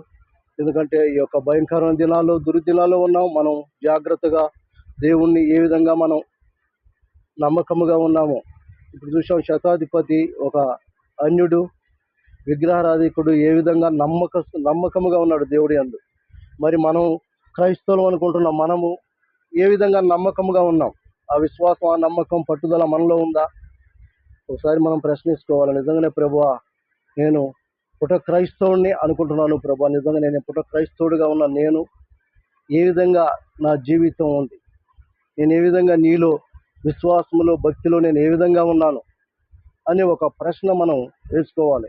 ఎప్పుడైనా మన యొక్క ప్రశ్నకి జవాబు రావాలంటే మనం ఎవరైనా అడుగుతాం, అయ్యా నాకు ఇది కావాలి అని అంటాం. అది పొందుకున్నప్పుడు మనకి ఎంత సంతోషం వస్తుంది. అలాగే దేవుడి దగ్గర మనం పొందుకోవాలి. ఎందుకంటే ఆయన మనల్ని ఏర్పాటు చేసుకున్నవాడు, మన తండ్రి అయి ఉన్నాడు. కాబట్టి ఆయన దగ్గర మనం పొందుకోవాలంటే మన విశ్వాసం గొప్పదై ఉండాలి. మన నమ్మకం, మన విశ్వాసం, మన పట్టుదల, మన తండ్రి ఇంత గొప్పవాడా అని చెప్పి మనం ఆలోచించినప్పుడు మనం దేవుడు మనకి సమృద్ధిగా ఇస్తాడు పిల్లారా. చూద్దాం సామెతల గ్రంథం చూడండి. సామెతల గ్రంథం 28వ అధ్యాయము 13వ వచనం చదువుకుందాం. అతిక్రమములను దాచిపెట్టువాడు వర్ధిల్లడు, వాటిని ఒప్పుకొని విడిచిపెట్టువాడు కనికరము పొందును. చాలు, ఏమంటాడు? అతిక్రమములు దాచిపెట్టువాడు వర్ధిల్లడు కానీ వాటిని ఒప్పుకొని విడిచిపెట్టాలి. ఏమంటున్నాడు? ఒప్పుకొని విడిచిపెట్టాలి. మనం ఒప్పుకుంటాం. ఎలా? దేవా, నాకు ఈ సమస్య, ఈ కష్టం పోతున్నాయన నీకు నమ్మకంగా ఉంటానంటాం. ఒప్పుకుంటాం. విడిచిపెడతావా? విడిచిపెట్టాం. ఒప్పుకొని విడిచిపెట్టాలంటున్నాడు ఆడ. ఒప్పుకొని విడిచిపెట్టాలి. ఒప్పుకొని అయితే ఎవరి దగ్గర ఒప్పుకుంటాం? అయ్యా నువ్వు నమ్మకం కడతావా? నమ్మకం కడతాను. మరలా ఏందో కట్టలేదంటే, కాదండి కొంచెం సమయం ఇవ్వండి అంటాం. అవునా? కానీ మనం దేవుడి దగ్గర, మనం మనుషుల దగ్గర కాదు, దేవుడి దగ్గర నీవు నేను ఎలాగున్నావు. ఎందుకంటే ఆయన హృదయాలను పరీక్షించేవాడు. నీ మనుషులను, నీ హృదయాన్ని పరీక్షించేవాడు కాబట్టి, నీ మనసుని ఎరిగి ఉన్నవాడు కాబట్టి మనం ఆయన దగ్గర మనం ఎక్కడ మనం తప్పించుకోలేము. మనం ఈ లోకంలో అయితే తప్పించుకోగలుగుతాం. ఎవరి దగ్గరైనా మాటల ద్వారానైనా ఏదైనా చెప్పి మాయా మంత్రాలు చేసైనా వాడిని మనం తప్పించుకోవచ్చు. కానీ దేవుడి దగ్గర నీవు నేను తప్పించుకోలేము, దాయలేము. ఆయన దగ్గర ఏది మనం ఉండలేము. కాబట్టి మనం అలాంటి ఏమంటున్నాడు? అతిక్రమములను దాచిపెట్టువాడు వర్ధిల్లడు. మనలో ఎటువంటి అతిక్రమం ఉందో, ఎటువంటి పాపం ఉందో, ఎటువంటి అసూయ ఉందో, ఏదున్నా కూడా మనం దాచిపెడితే ఏమవుతాం? వర్ధిల్లలేము. కాబట్టి దాచిపెట్టిన వారు ఏ విధంగా ఈ లోకాన్ని విడిచి వెళ్ళారో, ఏ విధంగా దేవుడికి అసహ్య కార్యాలు చేస్తూ వాళ్ళు ఈ లోకంలో నశించిపోయారో కొన్ని విషయాలు మనం తెలుసుకుందాం ప్రియులారా. గేయాజీ ఉన్నాడు. గేయాజీ ఎవరి దగ్గర చేస్తున్నాడు పని? ఎలీషా. చేస్తూ ఏమంటాడు? వచ్చిన నయమాన్ తెచ్చిన ధనాన్ని ఆశించాడు. నా దాసుడికి ఆయన తెచ్చిన ధనం మీద ఏమాత్రం లేదని ఒక ఆలోచన వచ్చింది. ఎందుకు ఆయన దగ్గరే చేస్తున్నాడు? ఎన్ని కార్యాలు చూస్తున్నాడు ఆయన దగ్గర? ఎన్ని అద్భుత కార్యాలు, ఆశ్చర్యకాలు జరిగిస్తూ ఉన్నాడు. అంతకంటే ఇక సమృద్ధి నాకేముంది అనుకోలే ఆయన. ఇంతకంటే నాకేముంటుంది అనుకోలే. కానీ ఆయన తెచ్చిన ధనాన్ని ఆశించాడు.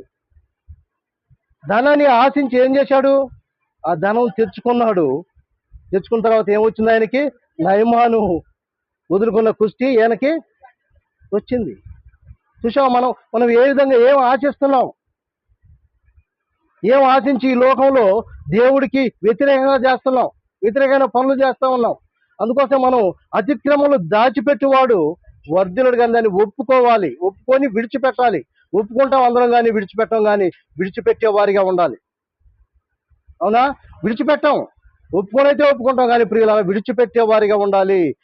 ఎప్పుడు నువ్వు విడిచిపెడతావో, విడిచిపెట్టినప్పుడు ఇంకా మరలా చూడకూడదు. కుక్క తన వాంతికి తిరిగినట్లు, పంది కడగబడింది దాన్ని మరలా బురదలో పడినట్లుగా మనం జాగ్రత్తగా ఉండాలి. ఎప్పుడంటే మన పాపాన్ని జోలికి నేను వెళ్ళను అనుకున్నప్పుడు నీవు ఇక ఆ ముఖం చూడకూడదు. అంతే, ఆ ముఖం చూడకూడదు. కాబట్టి అదే అగస్త్యుని ఏమన్నాడు? వ్యభిచారం చేసేవాడు. కానీ ఒకనాడు వ్యభిచారం చేసిన స్త్రీ చూసి అగస్త్యుని రా అంటే ఏమన్నాడు? నేను పాత అగస్త్యుని అన్నాడు. చూసావా? అసలు ఆయనలో మార్పు చూసావా? ఆ మార్పు అన్నాడు, విడిచిపెట్టాడు అంతే. కాబట్టి మనం కూడా పాపము జోలికి పోకుండా, మనలో ఏ అతిక్రమం ఉందో, ఏ పాపం దాచిపెడుతూ ఉన్నామేమో వాటన్నిటిని మనం తీసివేసుకోవాలి, విడిచిపెట్టాలి, వదిలిపెట్టాలి. వదిలిపెట్టకుండా ఏ కాడికి మన హృదయంలో మనం ఇంకా చాలా తప్పులు చేస్తూ ఉంటాం. మన పిల్లలు చేసే ప్రతి పనిని మనం వెనకేసుకొస్తూ ఉంటాం. అవునా కాదా? నా కుమారుడు మంచోడు, నా కుమార్తె మంచిది అని అనకేస్తూ ఉంటాం. కానీ వాళ్ళని గద్దించాలి, సరైన మార్గంలో నడిపించాలి. అదంటే అతిక్రమంలో చేయవాడు వర్ధిల్లడు. దాచిపెడుతున్నామేమో ప్రియులారా. కాబట్టి మనం దేవుడి దగ్గర మనం ఎంతో ఒప్పుకోవాలి. ఒప్పుకోక మనం కప్పుకొని ఈ లోకంలో విడిచిపోయిన వారు చాలా మందిని ఉన్నారు. అననీయ సపీరాలు ఉన్నారు. వాళ్ళు ఏం చేశారు? పొలాన్ని అమ్మారు. ఎందుకు? ఆ అపోస్తుల పాదాల దగ్గర పెట్టాలని అనుకున్నారు. కానీ వాళ్ళు చేసింది ఒకటి, చెప్పింది ఒకటి, చేసేది ఒకటి. వాళ్ళిద్దరూ అబద్ధం ఆడారు ప్రియులారా. అబద్ధం ఆడి ఏం చేశారు? వాళ్ళు మరణాన్ని వాళ్ళు ఎందుకు? ఇప్పుడు దేవుడు ఏమంటున్నాడు? నువ్వు నాకు ఇయ్యి అన్నాడా? నీ హృదయపూర్వకంగా నువ్వు ఇస్తే తీసుకుంటాను అంతే. ఇప్పుడు ఆయన ఏమాత్రం నాకు ఇయ్యాలి నువ్వు అని అనలేదు. కానీ తండ్రి, నా హృదయాన్ని నీకు ఇస్తున్నాను ప్రభు, ఇవి నేను కానుకగా నీకు సమర్పించుకుంటాను ప్రభు అన్నప్పుడు నువ్వు ఇవ్వాలి అన్నప్పుడు నువ్వు ఇవ్వాలి. నిన్ను ఎవరు అడగను? నేను అడిగా, దేవుడు అడిగాడు, ఇగో నువ్వు నాకు ఈ అమ్మ నీ ధనం ఇవ్వన్నాడా? ఇవ్వలేదుగా. చూసా వాళ్ళు అతిక్రమం. అందుకోసమే మనం ఏది దాచుకుంటామో మన హృదయంలో దేవుడికి తెలుసు. కాబట్టి మనం దేవుడి దగ్గర మనం ఏది దాచలేము పిల్లరా. కాబట్టి దేవుడు ఆయన మన పట్ల ఎంతో, మనం అబద్ధం ఆడినా కూడా ఆ కాలంలో ఎందుకు ఆ యొక్క గేజ్ కూడా ఎందుకు అంతే. దేవుడు ముఖాముఖిగా మాట్లాడేవాడు. మన మధ్యవర్తి ఎవరు లేరు. మధ్యవర్తి మన యేసుప్రభువు. మన మధ్యవర్తులు మన పాపాలను క్షమించబడుతూ ఉన్నాయి. మనం అబద్ధాలు ఆడినా, మోసాలు చేసినా, దొంగతనాలు చేసినా, వ్యభిచారం చేసినా, ఏవి చేసినా కూడా తండ్రి అంటున్నాడు, అయ్యా నేను వారి గురించి నేను ప్రాణం పెట్టాను, కొంచెం వాదని క్షమిస్తూ ఉన్నాడు. మన పక్షాన ఆయన జ్ఞాపన చేస్తున్నాడు తండ్రి దగ్గర. అందువల్ల మనం బ్రతకగలుగుతున్నాం. లేకపోతే మనం ఒక్కరం కూడా మనం బ్రతకలేము. ఆయనే ఆ కాలంలో, ఆ యొక్క పాత నిబంధన కాలంలో మనం చూసినట్లయితే మనం ఒక్కరం కూడా బ్రతకలేము. శిక్షకి ఎమ్మటే అమలైపోద్ది. మనకి ఎమ్మటే మన పాపాలు ఏందో, మనం చేసిన దోషాలు ఏందో, అపవిత్రలు ఏందో ఇవన్నీ మనకి తెలుస్తాయి, ఎమ్మటే తెలియబడతాయి. మనం ఎమ్మటే నశించిపోవటానికి ఆస్కారం ఉంది. కాబట్టి యేసుప్రభువు మన పాపాలని ఆయన వేసుకొని మన పాపాలను క్షమిస్తున్నాడు. యెషయా గ్రంథంలో ఒక మాట ఉంటాడు చూడండి. యెషయా గ్రంథం 53:5 ఏమన్నాడు? మన అతిక్రమంలో పాపం బట్టి ఆయన నలగొట్టబడ్డాడు అన్నాడు. చూసినా మన అతిక్రమంలో మనం చేసిన పాపాలను బట్టి ఆయన మీద వేయబడ్డాయి. ఆయన మన పాపాలను క్షమించడానికి ఆయన సమర్థుడు. కాబట్టి మనం ఇంకనూ మన పాపాలను మనం మోస్తూ ఉన్నామేమో, మనం ఇంకనూ పాపంలోనే జీవిస్తున్నాం. మన పాపాలు తీసివేసుకొని నా యొద్దకు రండి అంటున్నాడు. ఇంకా నువ్వు రాలేదా? ఇంకా నువ్వు ఆ యొక్క పాపంలోనే జీవిస్తున్నావా? అతిక్రమంలోనే జీవిస్తున్నావా? వద్దు ప్రియులారా, మనం నమ్మకస్తులుగా ఉండాలి, ఆయనకి ఇష్టముగా ఉండాలి, ఆయనకి లోబడే వారిగా ఉండాలి. ఇంకను నేను చేయను, ఒప్పుకున్నాను, విడిచిపెట్టాను అన్నప్పుడు మరలా చేస్తున్నావు అంటే నీవు ఏంది? దేవుడు అంటే నీకు ఎలా ఉన్నాడు? ఒక మనుషుడు లెక్క పడుతున్నాడా? ఆలోచించండి ప్రియులారా. కాబట్టి మనం అతిక్రమంలో దాచివాడు వర్ధిల్లడు, కానీ వాటిని ఒప్పుకొని విడిచిపెట్టిన వాడు వర్ధిల్లుతాడు. కాబట్టి మనం ఒప్పుకున్నాం, విడిచిపెడదాం. కాబట్టి మనం ఇంకో చూద్దాం. సౌలు కూడా ఏమన్నాడు? సౌలు అమాలేకులను చంపేమన్నాడు దేవుడు.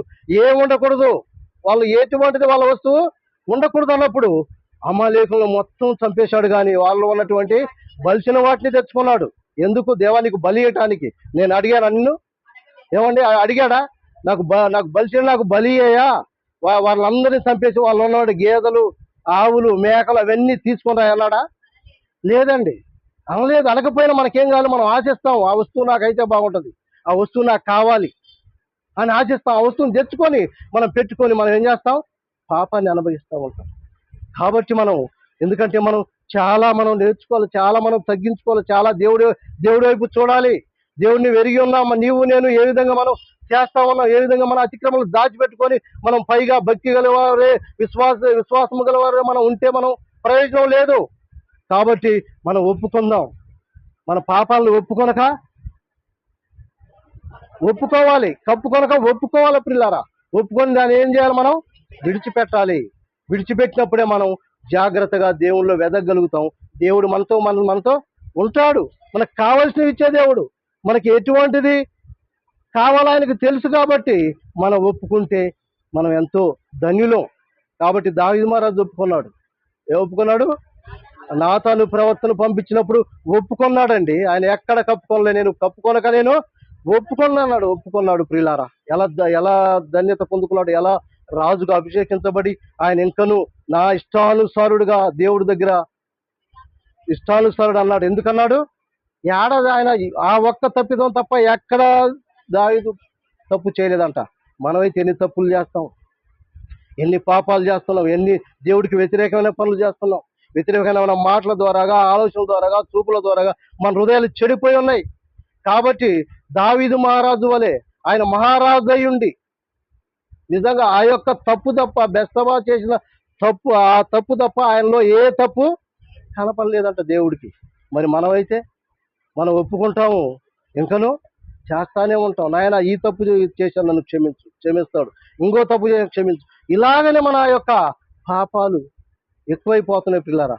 అందుకని మన అతిక్రమలు దాచుకోకుండా మనం ఏం చేయాలి? ఒప్పుకొని విడిచిపెట్టాలి. మనల్ని ఎప్పుడు మనం చూడకూడదు. అదే అన్నాడు, మీ యొక్క పాపాలన్నీ ఆడేశాడు దేవుడు, వెనకాలేశాడు. ఇంకా ఎందుకు ఆ యొక్క ఆలోచిస్తూ ఉన్నాం? మనం ముందు చూడాలి. దేవా, ఇగో నీ వైపే చూస్తున్నాను ప్రభా, నీవే నా గురి, నీవే నా ఆలోచన, నీవే సమస్తం, నీవే నన్ను నడిపించేవాడు.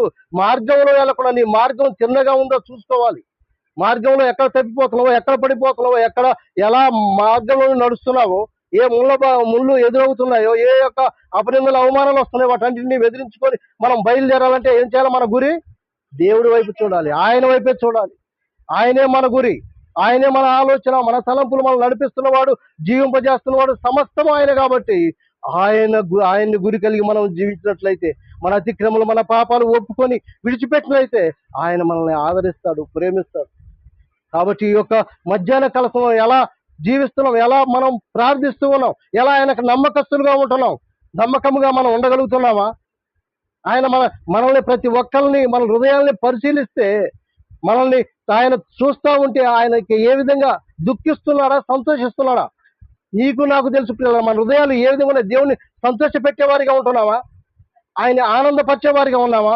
దేవుడు నన్ను చూసి ఆనందంతో నేను ఆయన సన్నిధికి వచ్చి నేను సేవిస్తున్నాను, ఆయన నా యొక్క పాపాలని తీసివేశాడు, నన్ను పవిత్రపరిచాడు, నేను సంతోషంగా ఆయన్ని ప్రార్థించగలుగుతున్నాను అనే ఒక విశ్వాసం నీలో ఉందా? ఎంతమందిలో ఆ విశ్వాసం కలిగి, ఆ నమ్మకంతో, ఆ విశ్వాసంతో, ఆ పట్టుదలతో మనం ఉండగలిగామా? ఉంటున్నామా? వీళ్ళారా, అలా ఉన్నప్పుడే దేవుడికి ఇష్టముగా ఉంటావు. ఇష్టముగా ఆయన సంతోషిస్తాడు, ఆయన ఆనందిస్తాడు. మరి ఆ సంతోషం, ఆనందం మనం పెట్టేవారిగా ఆయనకు ఉన్నామా? మన తండ్రి అయి ఉన్నాడే. మనం ఏ విధంగా, మన హృదయాలు ఏ విధంగా ఉన్నాయి, మన ఆలోచనలు ఉన్నాయి, మన తలంపులు ఏ విధంగా ఉన్నాయి, ఒక్కసారి మనం ఆయన వైపు చూద్దాం పిల్లారా. మనం ఇంకా దాస్తున్నాం మన అతిక్రమాలు, మన పాపాలు దాస్తూ ఉన్నామేమో. అతిక్రమలు తీసివేసుకుందాం, మన పాపాలను మనం కడిగి వేసుకుందాం. యోబు ఏమంటున్నాడు చూద్దాం, చూడండి. 13వ అధ్యాయం చూడండి. 13వ అధ్యాయం, యోబు గ్రంథం 13వ అధ్యాయం 23వ వచనం చూడండి. నా దోషములన్నీ, నా పాపములన్నీ, నా అతిక్రమములు ఎన్ని ప్రభువా నాకు తెలియజేయి. చూసినవా? నా అతిక్రమములని, నా పాపాలని, నేను చేసిన దోషాలని ప్రభువా నాకు తెలియజేయి ప్రభువా. నేను ఒప్పుకుంటాను ప్రభువా, నేను సరి చేసుకుంటాను ప్రభువా, నన్ను క్షమించు నాయనా అని చెప్పి యోబు ఎలాంటి వాడండి? నీతిమంతుడు, యథార్థవంతుడు, ఆయనలో ఏ చెడుతనమును విసర్జించినటువంటి వాడు. ఆయనే అంటున్నాడంటే నీవు నేను ఏ విధంగా ప్రార్థించాలి, ఏ విధంగా మొరపెట్టుకోవాలి, మనలో ఏ కాడికి ఏదైనా ఒక మంచి ఉందా ఆలోచించండి. తండ్రి, నువ్వు నన్ను చూసినప్పుడు నా హృదయంలో ఎంత పాపంతో నిండిందో ప్రభువా అని మనం ప్రార్థించేవారిగా ఉన్నావా? ఒప్పుకునేవారిగా ఉన్నావా? ఆయన అంత నీతిమంతుడై ఉండి, యథార్థవంతుడై ఉండి, తప్పును అసహించుకునేవాడు, తప్పు కూడా చేయనివాడు అంటున్నాడు, నా దోషములెన్ని ప్రభువా, నా పాపాలెన్ని ప్రభువా, నా అతిక్రమలు ఉన్నాయి ప్రభువా, నాకు తెలియజేయను ఆయన, నేను ఇంకా ఒప్పుకుంటాను ప్రభువా అని చెప్పేవారిగా నీవు నేను ఉన్నావా ప్రియులారా? నీవు నేను ఒప్పుకుంటున్నావా? తప్పుకుంటున్నావా? ఆలోచించండి. తప్పుకుంటున్నావా? ఒప్పుకుంటున్నావా? విడిచిపెడుతున్నావా? ఏవి విడిచిపెట్టాలో, ఏవి ఏవి విడిచిపెట్టలేని ఉన్నాయో మనలో, అవన్నీ మనం తీసివేసుకోవాలి, అవన్నీ పారవేసుకోవాలి మన హృదయంలో నుంచి. ఇంకనూ మన హృదయంలో ఎలాంటి పాపాలు ఉన్నాయో అవన్నీ దేవుడి దగ్గర ఒప్పుకుంటే ఆయన తీసివేస్తాడు పిల్లరా. కాబట్టి ఈ యొక్క మధ్యాహ్న కాల సమయంలో నీవు నేను ఏ విధంగా ఉన్నాం? ఆకాను ఏ విధంగా చేశాడండి పాపం? వద్దు అన్నాడు. ఆ పట్టణం నుంచి మీరు ఏది ఆశించొద్దు అన్నాడు. అవునా? ఆశించొద్దంటే బాగానే ఉన్నాడు, బాగానే ఉన్నాడు. ఏం తెచ్చుకున్నాడు? బంగారు కమ్మ, చీనారు వస్త్రాన్ని తెచ్చుకుని దాచిపెట్టుకున్నాడు. దాచిపెట్టుకున్న తర్వాత ఏం చేశాడు? దాచిపెట్టుకుని ఎవరు చూడలేదు అనుకున్నారు. ఎవరు నన్ను చూడలేదులే, నేను బాగానే దాచిపెట్టుకున్నాను, అనుభవించవచ్చు అనుకున్నాడేమో. కానీ ఏమైంది? ఎరుకోని గెలిచారు, ఆయి కాడికి వచ్చేవారు గెలిపారు. ఎరుకో పట్టణాన్ని గెలిచారు, అంత పెద్ద పట్టణాన్ని. ఆయి కాడికి వచ్చేవారికే ఓడిపోయారు. ఏంది ఈ యొక్క తప్పిదం? ఏడ జరిగింది ఈ తప్పిదం అని దేవుడు యెహోషువతో అంటే యెహోషువ ఏమంటున్నాడు చూద్దాం. చూడండి యెహోషువ గ్రంథం 7వ అధ్యాయము 7:19 చూడండి. యెహోషువ గ్రంథం 7వ అధ్యాయం 19 నా కుమారుడా ఇశ్రాయేలు దేవుడైన యెహోవాకు మహిమ చెల్లించి ఆయన ఎదుట ఒప్పుకో. నువ్వు మరుగు చేయొద్దు. నువ్వు ఎలా మరుగు చేసుకుంటున్నావు, దాచుకుంటున్నావు, నీ పాపాలు నీ అతిక్రమములు దాచుకుంటున్నావేమో. నువ్వు మరుగు చేయొద్దు, ఒప్పుకోను. ఆయన ఒప్పుకుంటే ఆయన క్షమిస్తాడేమో అని అంటున్నాడు. కాబట్టి మనం కూడా ఎన్ని తప్పిదాలు చేసామండి, ఎన్ని దేవుడు మన కొరకై తన ప్రియ కుమారుని పంపించి ఆయన రక్తంలో మనల్ని కడిగి మనం పరిశుద్ధులుగా ఉన్నామంటే, ఇట్లా పవిత్రులుగా ఉన్నామంటే, ఎన్ని తప్పులు చేసినా మనం ఇలా స్థితిలో ఇంకా బ్రతుకుతున్నామంటే ఎందుని బట్టి దేవుడు ఇంకా క్షమిస్తూ ఉన్నాడు. యేసు ప్రభువు మన కొరకే విజ్ఞాపన చేస్తున్నాడు తండ్రి దగ్గర. ఆ విజ్ఞాపన వల్ల మనం ఇంకా బ్రతికి ఉన్నాం, సజీ లెక్కలో ఉన్నాం. అదే ఆ కాలంలో అయితే ఇంకను మనం ఇంతవరకు మనం బ్రతుకునేలో కాదు పిల్లారు. కాబట్టి దేవుడు తన కుమారుని ప్రాణాన్ని ఇచ్చి మనల్ని ఇంకనూ రక్షిస్తున్నాడు. కాబట్టి ఈ యొక్క మధ్యాహ్న కాల సమయంలో నీవు నేను ఏ విధంగా ఉన్నాం? తప్పులు చేసి ఉప్పులు చేసి కప్పుకునే వారిగా ఉన్నావా? వాటిని విడిచిపెట్టే వారిగా ఉన్నావా? కాబట్టి ఈ మధ్యాహ్న కాల సమయంలో పరీక్షించుకో, పరిశోధించుకో. నీవు నేను పరీక్షించుకో. తండ్రి నిజంగానే ప్రభువా దావీదు వలె నా తండ్రికి నేను కప్పుకొనక నేను ఒప్పుకుంటాను ప్రభువా. ఒప్పుకొని నన్ను క్షమించు ప్రభా. నా విధేయతలు నా పాపాలు ఎన్నో నా తండ్రిగా నాయన యోబు అంటున్నాడు, నా పాపాలు నా అతిక్రమలు ఎన్నో నాకు తెలియజేయను ఆయన, నేను ఒప్పుకుంటాను ప్రభువా అంటున్నట్లుగా మనం కూడా ఒప్పుకుందాం. ఈ యొక్క మధ్యాహ్న కాల తండ్రిగా నాయన నన్ను క్షమించు ప్రభువా. సజీలకులు ఉంచామంటే ఈ స్థితిలో ఉన్నానంటే నీ కృప నీ దయని బట్టి నన్ను ఇంకా క్షమిస్తున్నావు ప్రభువా. నా తండ్రి నేను ఎన్ని అబద్ధాలు ఆడినా, ఎన్ని మోసాలు చేసినా, ఎన్ని తప్పులు చేసినా నన్ను క్షమిస్తున్నావు ప్రభా. నీ ప్రియ కుమారుని బట్టి నా తండ్రి నన్ను క్షమించు ప్రభువా. ఈ మధ్యాహ్న కాలం నేను ఒప్పుకుంటున్నాను ప్రభువా. నా తండ్రి నేను కూడా కప్పుకోను ప్రభువా. నా తండ్రి ఒప్పుకుంటున్నాను, తీసివేసుకుంటున్నాను. నా హృదయంలో ఉన్న ప్రతి కల్మషాన్ని నేను కడుక్కుంటాను, పవిత్రపరచు ప్రభు అని చెప్పి ఆయన పాదాల కాడ మనం పడదాం ప్రియులారా. అలాంటి జీవముగలని దేవుడు, మనల్ని సజీవులకు ఉంచున్న దేవుడు ఈ స్థితిలో ఉంచున్నట్టు ఆయన కృప ఆయన బట్టి మనం ఈ స్థితిలో ఉన్నాం ప్రియులారా. కాబట్టి ఆయన దగ్గర ఒప్పుకుందాం, ప్రార్థిద్దాం. మనం అందరం ఒప్పుకొని ప్రార్థించి విడిచిపెడదాం. ఏ ఉన్నాయో మన హృదయంలో, ఏ తలంపులు ఉన్నాయో, ఏ ఆలోచనలు ఉన్నాయో, అసహ్య కార్యములు ఏం చేస్తున్నామో, దేవుడి దృష్టిలో ఎలా ఉన్నానో నేను పరిశీలించుకొని దేవుడి దగ్గర ఒప్పుకొని విడిచిపెడదాం. కాబట్టి ఈ మధ్యాహ్న కాల సమయంలో దేవుడిచ్చినటువంటి చెప్పబడిన కొన్ని మాటలు, ఈ మాటలను బట్టి మనం ప్రార్థన చేసుకుందాం. ప్రార్థన చేసుకొని ఏవి విడిచిపెట్టాలో, ఏ నా హృదయంలో ఉన్నాయో, ఏ తలంపులు అతిక్రమలు నాలో ఉన్నాయో ప్రభువా నేను విడిచిపెట్టి ఒప్పుకుంటున్నాను ప్రభువా. నన్ను క్షమించు ప్రభువా. ఇక మీద నేను వాటిని చేయను, ఇక మీద వాటిని చూడను. పిల్లరా చూడట్లేదు అనుకుంటున్నారేమో, దేవుడు ప్రతి ఒక్కటి చూస్తున్నాడు. ఎందుకంటే హృదయ రహస్యాలు ఎరిగిన దేవుడు, ఆయనకి మరుగైనది ఏది లేదు. సమరస్త్రీ అనుకుంది నన్ను ఎవ్వరు చూడట్లేదులే, మధ్యాహ్న కాల సమయంలో బావి దగ్గరికి వెళ్ళి నీళ్ళు తోలుకున్నాను, ఎవ్వరు చూసినా కూడా ఆమెని వేలన చేస్తా ఉన్నారు. యేసు ప్రభువు వచ్చి కూర్చున్నాడు. అవునా? కూర్చున్నప్పుడు ఏమన్నాడు? మాకు తెలకుండా వచ్చి కూర్చున్నాడు. అయ్యా దాహం వేస్తున్నామా? నాకు దాహం అంటే ఏమందామా? అయ్యా నీవు సమరుడివు, నేను నీకు పోయినది, కానీ ఎందుకు వచ్చావు? నువ్వు నీళ్ళ కోసం వచ్చింది. నీళ్ళ కోసం వచ్చినప్పుడు అమ్మ నేను ఇచ్చిన నీళ్ళు ఎప్పుడు నువ్వు దప్పుకొనవన్నాడు. అవునా? అన్నప్పుడు ఏమంది? నీవు పోయి నీకు ఎంతమంది భర్తలమ్మా అన్నప్పుడు ఒప్పుకుందా? ఒప్పుకోలా. యేసు ప్రభువు చెప్పాడు, నీకు ఇప్పుడున్నవాడు కూడా నీ భర్త కాదు. చూసావా? మనం కప్పుకుంటున్నాం మన యొక్క పాపాలు, మన యొక్క ద్వేషాలు కప్పుకొని మనం జీవిస్తున్నాం ప్రియులారా. కాబట్టి మనం ఒప్పుకోవద్దు. దేవుడికి తెలుసు ఈ హృదయ రహస్యాలు ఎరిగిన దేవుడు, ఎక్కడ ఆయనకు మరుగైనది ఏదియో లేదు. కాబట్టి మనం ఒప్పుకొని మనం పాపాలు తీసివేసుకొని తండ్రి గుణాయన నేను వాటి జోలికి పోను ప్రభువా, నీకు నమ్మకంగా ఉంటాను ప్రభువా, నీకు ఇష్టంగా ఉంటాను ప్రభువా, నీ పరిశుద్ధాత్మను నాకు తోడై నడిపించు ప్రభువా అని చెప్పి ఆయన దగ్గర ఒప్పుకొని మనం విడిచిపెడదాం పిల్లారా. మన పాపాలు ఒప్పుకొని విడిచిపెడదాం. ఈ యొక్క మధ్యాహ్న కాలం మనం ప్రతి ఒక్కరు మనం ప్రార్థన చేద్దాం, కన్నీటితో ప్రార్థన చేద్దాం. తండ్రి నన్ను క్షమించు ప్రభువా, నా తండ్రి నా ఆకాను వల్లే నా తండ్రి నేను ఉన్నానేమో నా తండ్రిగా అని చెప్పి మనం ప్రార్థన చేద్దాం పిల్లలు. తల నుంచి కళ్ళు మూసుకుంటే ప్రార్థించాం. కొద్ది మాటలు దేవుడు దీవించును గాక. తదుపరి దైవదాసులు ఉన్నారు, ఆయన చెబుతాడు కొన్ని విషయాలు, మనం ప్రార్థన చేసుకున్నాం. పరిశుద్ధుడా మహోన్నతుడా నాయన, నీ ఘనమైన ఉన్నతమైన శ్రేష్టమైన నామాన్ని బట్టి నీకు వందనాలు ప్రభువా. నిజంగానే ప్రభువా నా తండ్రిగునైనా అతిక్రములు దాచిపెట్టేవాడు వర్ధిల్లడు.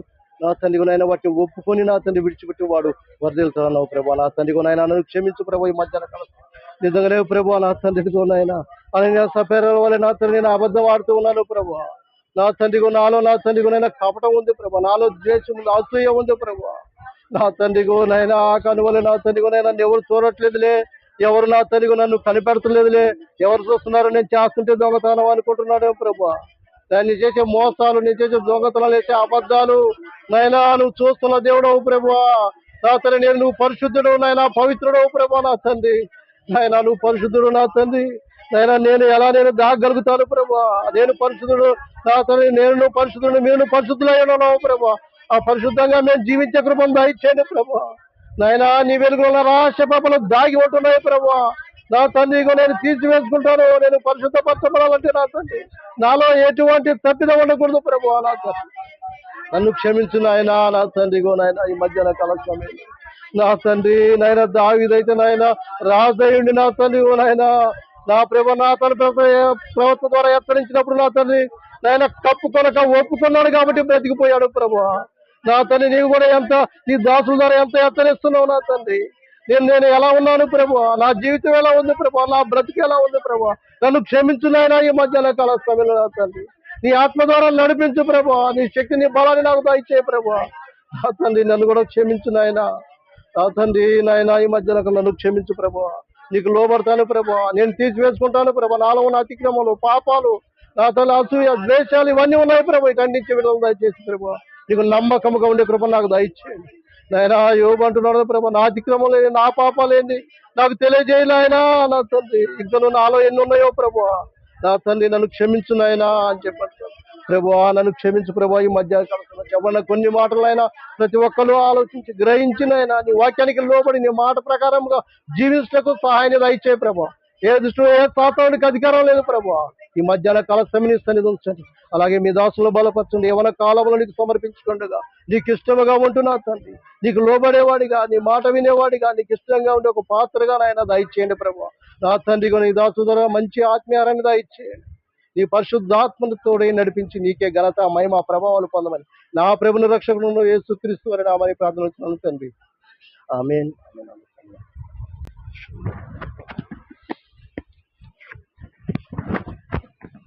మంచిది పిల్లరా, మంచి వర్తమానం అందించిన దైవజనులకు వందనాలు తెలియజేసుకుంటున్నాను. నిజంగానే మనం ఈ దినాల్లో ఏంటంటే ఆకానులాగా మనం ఏంటంటే కప్పుకునే వారంగా ఉన్నాం. దావీదు మహారాజు లాగా మనం కూడా దేవుని సన్నిధిలో ఒప్పుకొని విడిచిపెట్టుకున్నప్పుడే దేవుడు మనల్ని వర్ధిల్ల చేస్తాడు. కనుక మనం కూడా మా అతిక్రమాలను కూడా దాచిపెట్టుకొనక ఒప్పుకొని దేవుని సన్నిధిలో విడిచిపెట్టుకునే వారిగా ఉండాలన్నమాట. మంచి వర్తమానం అందించిన దైవజనులకు వందనాలు తెలియజేసుకుంటున్నాను. అలాగే మన మధ్యలో దైవజనులు వజ్రా శాస్త్రి గారు ఉన్నారు, వర్తమానం అందిస్తారు.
దొరక మంచి వర్తమానాన్ని మనం శాఖల ద్వారా వినపడుతుందా?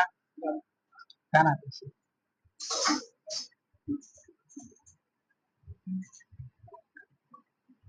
మీరు అరిచినట్టు నేను అరవలేను, మీరు అరిచి చెప్పినట్టు నేను చెప్పలేను.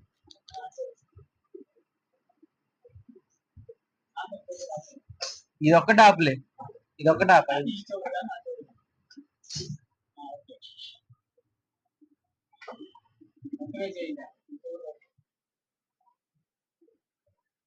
ఇప్పటి వరకు మంచి వర్తమానాన్ని మనం విన్నాము.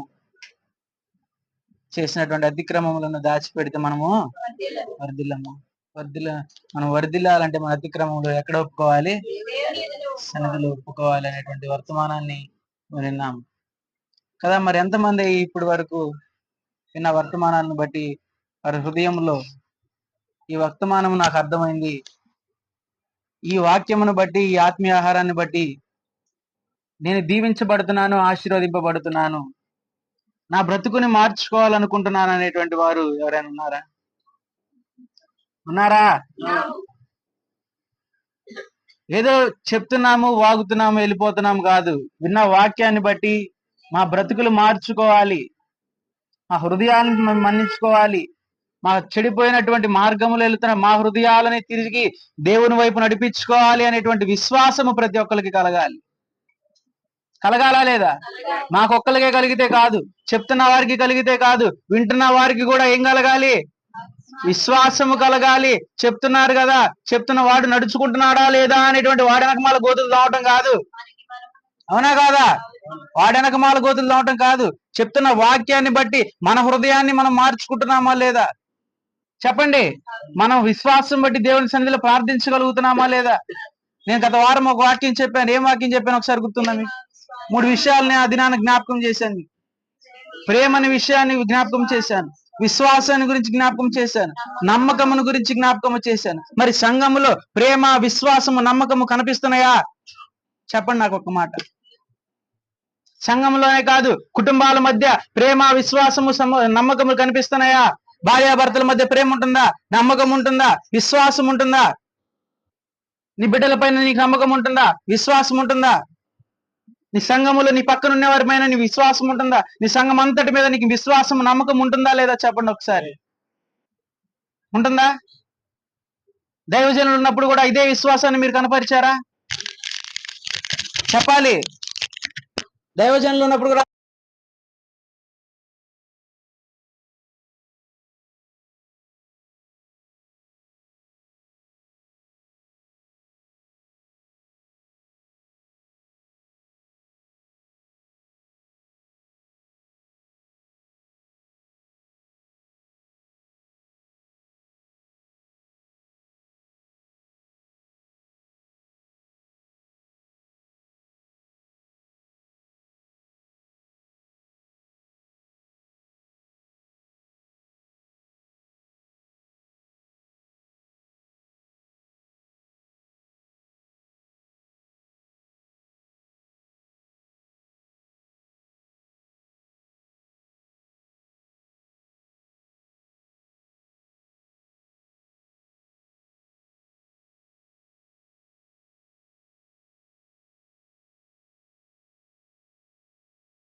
19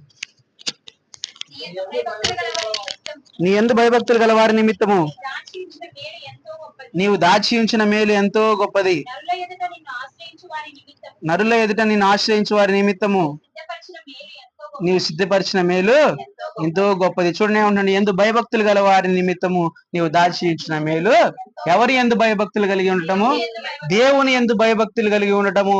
అది మనకి ఏదైతే మనం కీడు వెతుకుతున్నామో, మనకి కీడు కలుగుతుందో, మనకి ఏదైతే శ్రమ కలుగుతుందో, ఆ కీడులో కూడా మనము దేవునిని వెతికేటువంటి వారిగా ఉండాలని చెప్పి పరిశుద్ధ గ్రంథంలో మాట సెలవిస్తున్నాడు. కలుగుతున్నటువంటి కీడుని బట్టి భయపడకూడదు. కలుగుతున్నటువంటి కీడుని బట్టి ఆందోళన చెందకూడదు. భయానికి గురి కాకూడదు. కలుగుతున్నటువంటి భయంలో కూడా మనం ఎవరిని వెతకాలి? దేవునిని వెతికేటువంటి వారముగా ఉండాలి. దేవునిని వెతికేటువంటి వారముగా ఉంటే ఆ దేవునిలో ఉండే చోట ప్రేమని మనం చూడగలుగుతాము. ఆ ప్రేమను మనం రుచి చూడగలుగుతాము అని చెప్పి బైబిల్ వాక్యం సెలవిస్తుంది. ఏం చేయాలంటే ఎవరి యందు భయభక్తులు కలిగి జీవించాలి, కానీ దేవుని యందు భయభక్తులు కలిగి జీవించట్లేదు. ఈరోజు చేస్తున్న ఉద్యోగం పట్ల భయం ఉంటుంది మనకి. మనం చేస్తున్న పనిని బట్టి భయం ఉంటుంది మనకి. వారు ఏం చేస్తారు, ఏమంటారు ఈ పని చేయకపోతే అనేటువంటి భయం ఉంటుంది. లేకపోతే మరి ముఖ్యంగా ప్రతి ఒక్కరికి ఉండేటువంటి భయం ఏంటో తెలుసా? అప్పులు వాడు వస్తాడేమో అనేటువంటి భయం ఉంటుంది. ఉంటుందా లేదా? ఎవరికైనా లేవా?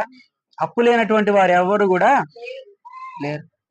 అప్పుల వాళ్ళు వస్తారేమో, వస్తే ఏం చేస్తారు తెలుసా? దాక్కొని లేడని చెప్పా, లేడు బయటికి వెళ్ళాడు, లేడని చెప్పాలంట. బయటికి వెళ్ళాడని తీసుకునేటప్పుడు అప్పుడున్నాడు, ఆయన ఉండి తీసుకుంటాడు. చూడండి, ఒకసారి ఆలోచించండి. దేవుని పట్ల మనము భయభక్తులు కలిగినటువంటి వారముగా ఉంటే, కీడులో కూడా మనము దేవుని వెతికేటువంటి వారముగా ఉంటే, ఆయన ఇచ్చేటువంటి మేలులు ఎంతో అధికముగా ఉంటాయి అని చెప్పి పరిశుద్ధ గ్రంథంలో సెలవిస్తుంది. మనము దేవునికి భయపడట్లేదు ఈ రోజున. మరి కుక్కలకి భయపడుతున్నాం, బల్లిలకి భయపడుతున్నాం, పిల్లులకి భయపడుతున్నాం, అనేక రకమైన జంతువులకు భయపడుతున్నాము, మనుషులకి భయపడుతున్నాము, కానీ దేవునికి భయపడటానికి మనం ఎవరు ముందుకు రావట్లేదు, ఇష్టపడట్లేదు దేవునికి భయపడటం. కానీ బైబిల్ గ్రంథం ఏం సెలవిస్తుందంటే, నీకు దాచి ఉంచినటువంటి మేలులు ఏవైతే ఉన్నాయో, ప్రభు సన్నిధిలో నీకు దేవుడి ఇవ్వాలనుకున్నటువంటి నీ ఉద్దేశాలు, నీ చిత్తం ఏదైతే ఉన్నదో అదంతటిని నీ మీద నెరవేర్చబడాలి అంటే నువ్వు మొదటిగా దేవుని యందు భయభక్తులు కలిగి జీవించాలి అని చెప్పి పరిశుద్ధ గ్రంథం సెలవిస్తుంది. మరి దేవుడి వాక్యం సెలవిచ్చిన ప్రకారముగా నిజముగా దేవునికి భయభక్తులు కలిగి జీవిస్తున్నామా? దేవుని పైన నమ్మకము పెట్టి జీవిస్తున్నామా? విశ్వాసము దేవుని పైన పెట్టి మనం జీవిస్తున్నామా? లేదు, మనుషులకు భయపడుతున్నాము, అనేక జంతువులకు భయపడుతున్నాము, అనేకమైనటువంటి లోక సంబంధించినటువంటి అనేకమైన వాటికి భయపడుతున్నాము. కానీ ఈ ఫ్యాన్ ఎక్కడ వచ్చి మీద పడిద్దో అని చెప్పి భయం మనకుంటది. అనేక రకమైనటువంటి భయాలు మనకు కలుగుతున్నాయి, కానీ దేవుని పట్ల భయము మనకి. నేను చేస్తున్న పనిని బట్టి నేను తప్పు చేస్తున్నానేమో, ఆ పనిని బట్టి నన్ను దేవుడు తీర్పు తీరుస్తాడేమో, నేను చేస్తున్న ఉద్యోగంలో నేను ఏదైనా పొరపాటు చేస్తున్నానేమో, ఆ ఉద్యోగమును బట్టి దేవుడు నాకు తీర్పు తీరుస్తాడేమో, నేను వెళ్తున్నటువంటి మార్గమును బట్టి దేవుడు చూస్తున్నాడేమో, ఆ మార్గంలో నేను వెళ్తున్నటువంటి మార్గము తప్పుడు మార్గము, ఆ మార్గంలో నేను నడుచుకుంటున్నాను కనుక దేవుడు నాకు ఒక దినాన తీర్పు తీర్చబోతున్నాడు అనేటువంటి విషయాన్ని ఎవరు కూడా గమనించలేకపోతున్నారు. కానీ బైబిల్ వాక్యం ఏం సెలవిస్తుందంటే, మనుషుల పట్ల కాదు భయపడాల్సింది, అనేక అధికారుల పట్ల కాదు భయపడాల్సింది, దేవుని పట్ల భయపడేటువంటి వారిగా మనం జీవిస్తే మనకి దాచి ఉంచినటువంటి మేలులు అనేకములైనటువంటివిగా మనకు ఉన్నాయి. మేలులు, అటు మేలులన్నిటిని మనం పొందుకోవాలంటే దేవుని భయభక్తులు కలిగి జీవిస్తూ నరుల ఎదుట, చూడండి ఏమంటున్నాడు, నరుల ఎదుట ఆయనను ఆశ్రయించిన వారికి నిమిత్తము సిద్ధపరిచిన మేలు ఎంతో గొప్పది. దేవుని పట్ల దేవుని భయాన్ని, దేవుని ప్రేమని అనేకుల మధ్య చూపించటం కూడా అదొక భక్తే. మనం నిజంగా ఒకరి దగ్గరికి వెళ్ళి, అయ్యా మేము దేవుని చేత రక్షింపబడినటువంటి వారము, దేవుడు మాకు అనేక కార్యములు చేశాడు, దేవుడు మాకు చేసినటువంటి కార్యములను బట్టి మేము ఎంతగానో సంతోషిస్తున్నాము, దేవుడు మా కుటుంబంలో చేసినటువంటి మేలులను బట్టి, నేను రక్షణ పొందిన దానిని బట్టి దేవునికి నేను కృతజ్ఞతాస్తుతులు చెల్లిస్తున్నాను, కనుక నువ్వు కూడా దేవుని వైపు నడుచుకో అని చెప్పేటువంటి వారిని బట్టి కూడా దేవుడు దాచి ఇచ్చినటువంటి మేలులు ఎంతో గొప్పగా ఉన్నాయి. కానీ నిజంగా నువ్వు నీ రక్షణను బట్టి నువ్వు సంతోషిస్తున్నావా లేదా? ఈ రోజున నువ్వు తీసుకున్నటువంటి బాప్తిసమును బట్టి, నువ్వు తీసుకున్నటువంటి రక్షణను బట్టి, నువ్వు పొందినటువంటి రక్షణను బట్టి దినాలను నువ్వు సంతోషంగా ఉన్నావా లేదా ఆలోచించు. అదే దావీదు అంటున్నాడు ఒక మాట, చూడండి 13వ అధ్యాయంలో 5వ వచనంలో ఒక మాట అంటాడు, నీ కృపయందు నమ్మిక ఉంచి ఉన్నాను, నీ రక్షణ విషయమై నా హృదయము హర్షించుచున్నది. 6వ వచనం కూడా ఏమంటున్నాడు, యెహోవా నాకు మహోపకారములు చేసి ఉన్నాడు, నేను ఆయనకి కీర్తించేదను. చూడండి దావీదు ఏమంటున్నాడు, ఆయన రక్షణను బట్టి నేను హర్షించుచున్నాను. ఆయన రక్షణ, ఆయన బాప్తీసము తీసుకున్నందుకు, ఆయనలోకి నడిపించబడినందుకు, నా పాప జీవితం విడిపించబడినందుకు, నా పాపపు జీవితం నుంచి మార్చబడి దేవుని సన్నిధికి వెళ్ళబడినందుకు నేను ఎంతగానో సంతోషపడుతున్నాను, నేను ఎంతగానో ఆనందపడుతున్నాను. దేవుడు నన్ను రక్షించుకున్నాడు అనేటువంటి ఆనందం నాకు ఎంతో కలుగుతుంది. నేను రక్షింపబడటం మాత్రమే కాదు, నా రక్షణ ద్వారా నా కుటుంబం రక్షింపబడింది. నేను రక్షింపబడటం ద్వారా నా కుటుంబం మాత్రమే కాదు, నా కుటుంబాన్ని చూసి నేనున్నటువంటి సొసైటీలో అనేకులు కూడా దేవుని ఎరగగలిగారు అనేటువంటి నమ్మకాన్ని అటువంటి దావీదు చెప్పినటువంటి నేను హర్షించుచున్నాను అనేటువంటి మాట ఎవరైనా చెప్పగలుగుతారా? రక్షణ విషయమై నువ్వు సంతోషపడుతున్నావా ఈ దినాన? నిజంగా నువ్వు సంతోషపడితే దేవుని రక్షణను బట్టి, దావీదు దాని తర్వాత అంటున్నాడు, నాకు దేవుడు చేసినటువంటి మహోపకారములను బట్టి నేను ఆయనని కీర్తిస్తున్నాను అని చెప్పి సెలవిస్తున్నాడు. దేవుడు చేసినటువంటి కార్యములను బట్టి నువ్వు రక్షింపబడినటువంటి వారివిగా ఉంటే నువ్వు కూడా దేవుని కీర్తించేటువంటి వాడివిగా ఉంటావు, దేవుని ఆరాధించేటువంటి వాడివిగా ఉంటావు, దేవుని ప్రేమించి ఆయన మార్గంలోకి అనేకులను నడిపించాలనేటువంటి ఉద్దేశం కలిగినటువంటి వాడివిగా ఉంటావు అని చెప్పి పరిశుద్ధ గ్రంథంలో సెలవిస్తున్నాడు. మరి కీడులో కూడా ఏమెతకాలంట? దేవునిని వెతికితే దాచి ఉంచినటువంటి మేలులను నువ్వు పొందుకోగలుగుతావు. ఒక కుటుంబంలో ఒక ప్రోగ్రాం పెట్టుకోవాలని ఆశపడ్డావు, నువ్వు ఒక కార్యక్రమాన్ని పెట్టుకోవాలని ఆశపడ్డావు. ఆ కార్యక్రమం ఒక పలానా తారీఖున, ఇవాళ 12వ తారీఖు కదా, ఓ 14వ తారీఖున, ఓ 15వ తారీఖున ఒక కార్యక్రమం పెట్టుకోవాలని ఆశపడ్డావు. ఆ 14వ తారీఖున, 15వ తారీఖున ఎవరో వచ్చి, ఆ రోజుల్లో నువ్వు ఎందుకు పెట్టుకున్నావా బాబు, ఆ రోజులు మంచి రోజులే కాదు, అదొక రోజు, దానికి పెద్ద స్టోరీ ఉంది, ఆ రోజు నువ్వు పెట్టుకోబాక. కాదు, నేను నిజంగా దేవుణ్ణి నమ్ముకున్నవాడిని కనుక నేను ఏమి పట్టించుకోను. నేను దేవుణ్ణి నమ్ముకున్నవాడిని కనుక ఏ రోజు మంచి రోజా చెడు రోజా అనేది నేను పట్టించుకోను. ఆ దినమున నేను పెట్టుకోవాలని నేను ఉద్దేశపడి ఉన్నాను, ఆ దినమును పెట్టుకోవాలని ఆశపడి ఉన్నాను కనుక ఆ దినమున నేను పెట్టుకుంటున్నాను అంతే. పెట్టుకున్న తర్వాత పొరపాటున ఆ దినమున వర్షం పడింది అనుకో, ఏమనుకుంటారు మీరు? వారెవరో చెప్పారు ముందుగానే ఆ దినాలు మంచివి కాదు అని చెప్పి, అవునా కాదా? వారెవరో చెప్పారు ముందుగానే మంచి దినములు కాదు, ఆ దినములు పెట్టుకోవద్దు అని చెప్పి, అయినా కానీ నాకేదో మొత్తం తెలిసినట్టుగా నేను పెట్టుకున్నాను అని చెప్పి బాధపడతారు. కానీ దేవా నువ్వు ఈ వాతావరణాన్ని ఇచ్చినందుకు నీకు వందనాలయ్యా నీ స్తుతించేటువంటి వారు ఉన్నారా అండి? ఈ వాతావరణాన్ని ఇచ్చినందుకు నీకు వందనాలయ్యా. సిచ్యువేషన్ ఏదైనా అవనివ్వండి, ఏ పరిస్థితి అయినా అవనివ్వండి, ప్రతి దానిని బట్టి మనము దేవునికి స్తుతించేటువంటి వారముగా ఉండాలి, దేవునిని గణపరిచేటువంటి వారముగా ఉండాలి. నువ్వు కీడైనా కానీ మేలైనా కానీ దాంట్లో నువ్వు మేలెతికితే, దానిలో దేవునిని వెతికేటువంటి వాడుగా నువ్వు ఉంటే నీకు దాచి ఉంచినటువంటి మేలులు దేవుడు నీకు అనుగ్రహించబోతున్నాడు. దేవుడు నీకు ఇవ్వబోతున్నాడు అట్టి కార్యములను నువ్వు జ్ఞాపకం చేసుకోవాలి. ఆ దినమనే పెట్టుకోవాలనుకున్న ఆశపడాను, కానీ వారెవరో చెప్పడం వల్ల నేను వెనక్కి తిరిగి వచ్చేసాను అని చెప్పి, అయ్యో ఆ దినాన్ని పెట్టుకోకుండా ఉండాల్సిందే, నేను పెట్టుకున్నానే, అది చెప్పినా కానీ నేను వినలేదే అనే ఆలోచన అనేటువంటి అవిశ్వాసము మనకు కలగకూడదు.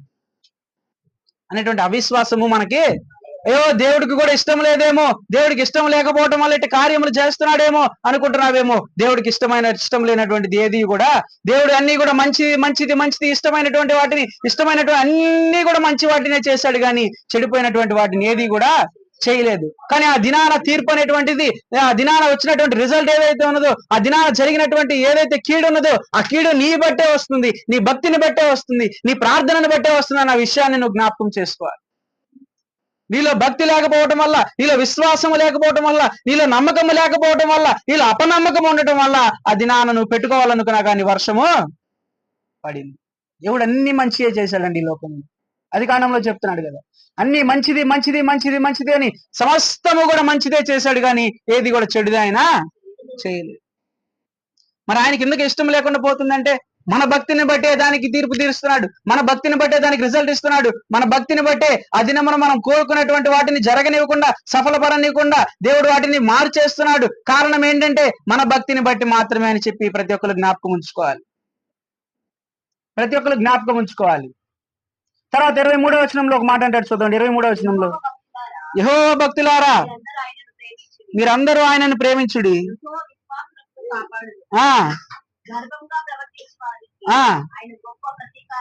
యెహోవా భక్తులారా ఎవరిని ప్రేమించాలి? ఎవరిని బట్టి మనం ప్రేమ కలిగి జీవించాలి? దేవునిని బట్టి మనము ప్రేమ కలిగి జీవిస్తే, మరి ఒకసారి చదవండి అది, ఆయనను ప్రేమించుడి, ఎవరిని కాపాడుతాడంట? విశ్వాసముగా జీవించినటువంటి వారికి, అపనమ్మకములు లేకుండా, అవిశ్వాసము లేకుండా, భక్తిహీనత భక్తి ఉన్నట్టుగా చూపిస్తా లోపల ఏముంది? అపనమ్మకం, అవిశ్వాసము, అంతా విగ్రహారాధనను హృదయంలో పెట్టుకొని పైకి కనిపించేటువంటి భక్తితో నువ్వు నటిస్తున్నావు చూసావా? దానిని బట్టి కాదు నిన్ను కాపాడేది. దేనిని బట్టి అని చెప్తున్నాడు? విశ్వాసమును బట్టి దేవుడు నిన్ను కాపాడుతాడు అని చెప్పి పరిశుద్ధ గ్రంథంలో సెలవిస్తున్నాడు. నీ విశ్వాసమును బట్టి ఆయన నిన్ను కాపాడటానికి సిద్ధంగా ఉన్నాడు. మరి నీ విశ్వాసం ఎట్లుంది నువ్వు పరీక్షించుకో. నీ విశ్వాసం ఎట్లుందో నువ్వు సరి చేసుకో. నీ విశ్వాసం ఎట్లుందో నువ్వు ఒకసారి దేవుని సన్నిధిలో ప్రార్థించి అడుగు. నీ విశ్వాసంలో ఏదైనా లోట్లున్నాయేమో, నీ విశ్వాసంలో ఏదైనా పొరపాట్లున్నాయేమో, నీ విశ్వాసంలో ఏదైనా అపనమ్మకము కలుగుతుందేమో ఒకసారి ప్రార్థన చేసుకోవచ్చు.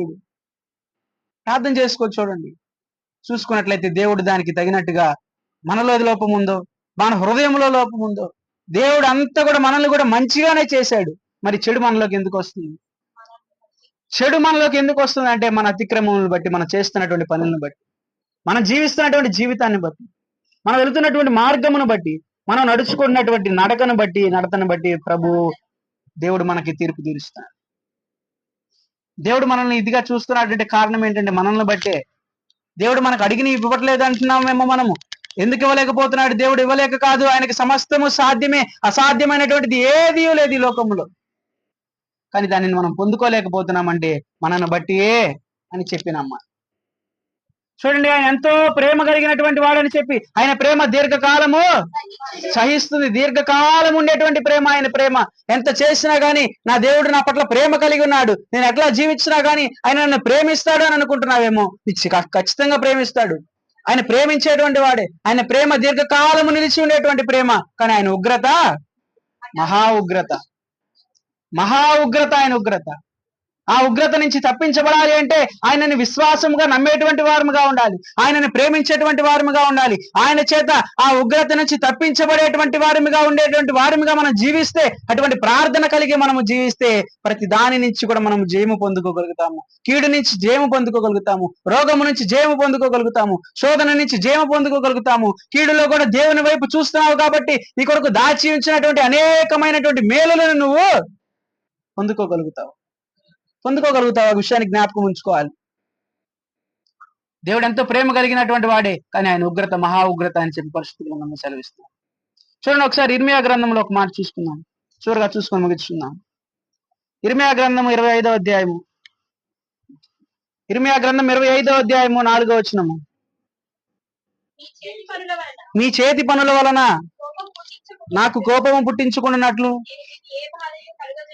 నేను మీకు ఏ బాధయు కలుగు చేయకుండాన్నట్లు, అన్య దేవతలను అనుసరించినట్లు మాని విడిచిపెట్టి మీకును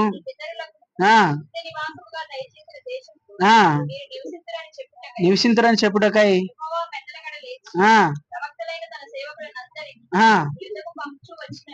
పెందల కాళ్ళనే లేచి ప్రవక్తలైన తన సేవకులందరినీ మీ యొద్దకు పంపుతున్నాడంట. ఎందుకు పంపుతున్నాడు? దానిపైన 5వ వచనములో ఎందుకు పంపుతుంది? నాకు 5వ వచనం చదవండి. మీరందరూ మీ చెడు మార్గములను, మీ దుష్ట క్రియలను విడిచిపెట్టి తిరిగిన ఎడల యెహోవా మీకు మీ పితరులకును నిత్య నివాసములుగా దయచేసిన దేశమున మీరు నివసింతురని చెప్పుటకై ఎవరిని పంపిస్తున్నాడు? ప్రవక్తులైనటువంటి తన సేవకులను పంపిస్తున్నాడు. చూడండి ప్రియ దేవుని బిడ్డలారా, ఆలోచించండి. మన భక్తిని ఏ విధంగా మనం దేవునికి కనపరుస్తున్నాము?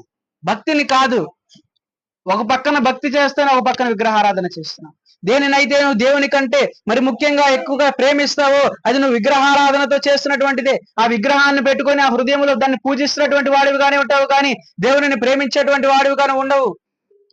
కానీ పరిశుద్ధ గ్రంథం సెలవిస్తుంది, వాటన్నిటి నుంచి విడిపించబడి, వాటన్నిటి నుంచి తప్పించి నువ్వు దేవుని సన్నిధికి నడుచుకున్న కోసము ప్రవక్తను నీకు ఉదయమునే లేపి పంపిస్తున్నాను అని చెప్తున్నాడు. నీ చేతి పనులను బట్టి దేవుడిని గణపరుస్తున్నావా? నీ చేతి పనులను బట్టి నీ దేవుని నామానికి మహిమార్థమైన నీ చేతి పనులు ఉన్నాయా? నీ చేతులు, నీ కాళ్ళు, నీ శరీరము, నీ హృదయము, నీ కళ్ళు, నీ ముక్కు, ఏదైతే కానీ నీ శరీరంలో రూపింపబడినటువంటి ప్రతి అవయవము కూడా దేవుని నామానికే మహిమార్థమై వాడబడుతున్నాయా లేదా ఆలోచించండి ఒకసారి. ఆలోచించండి ఒకసారి.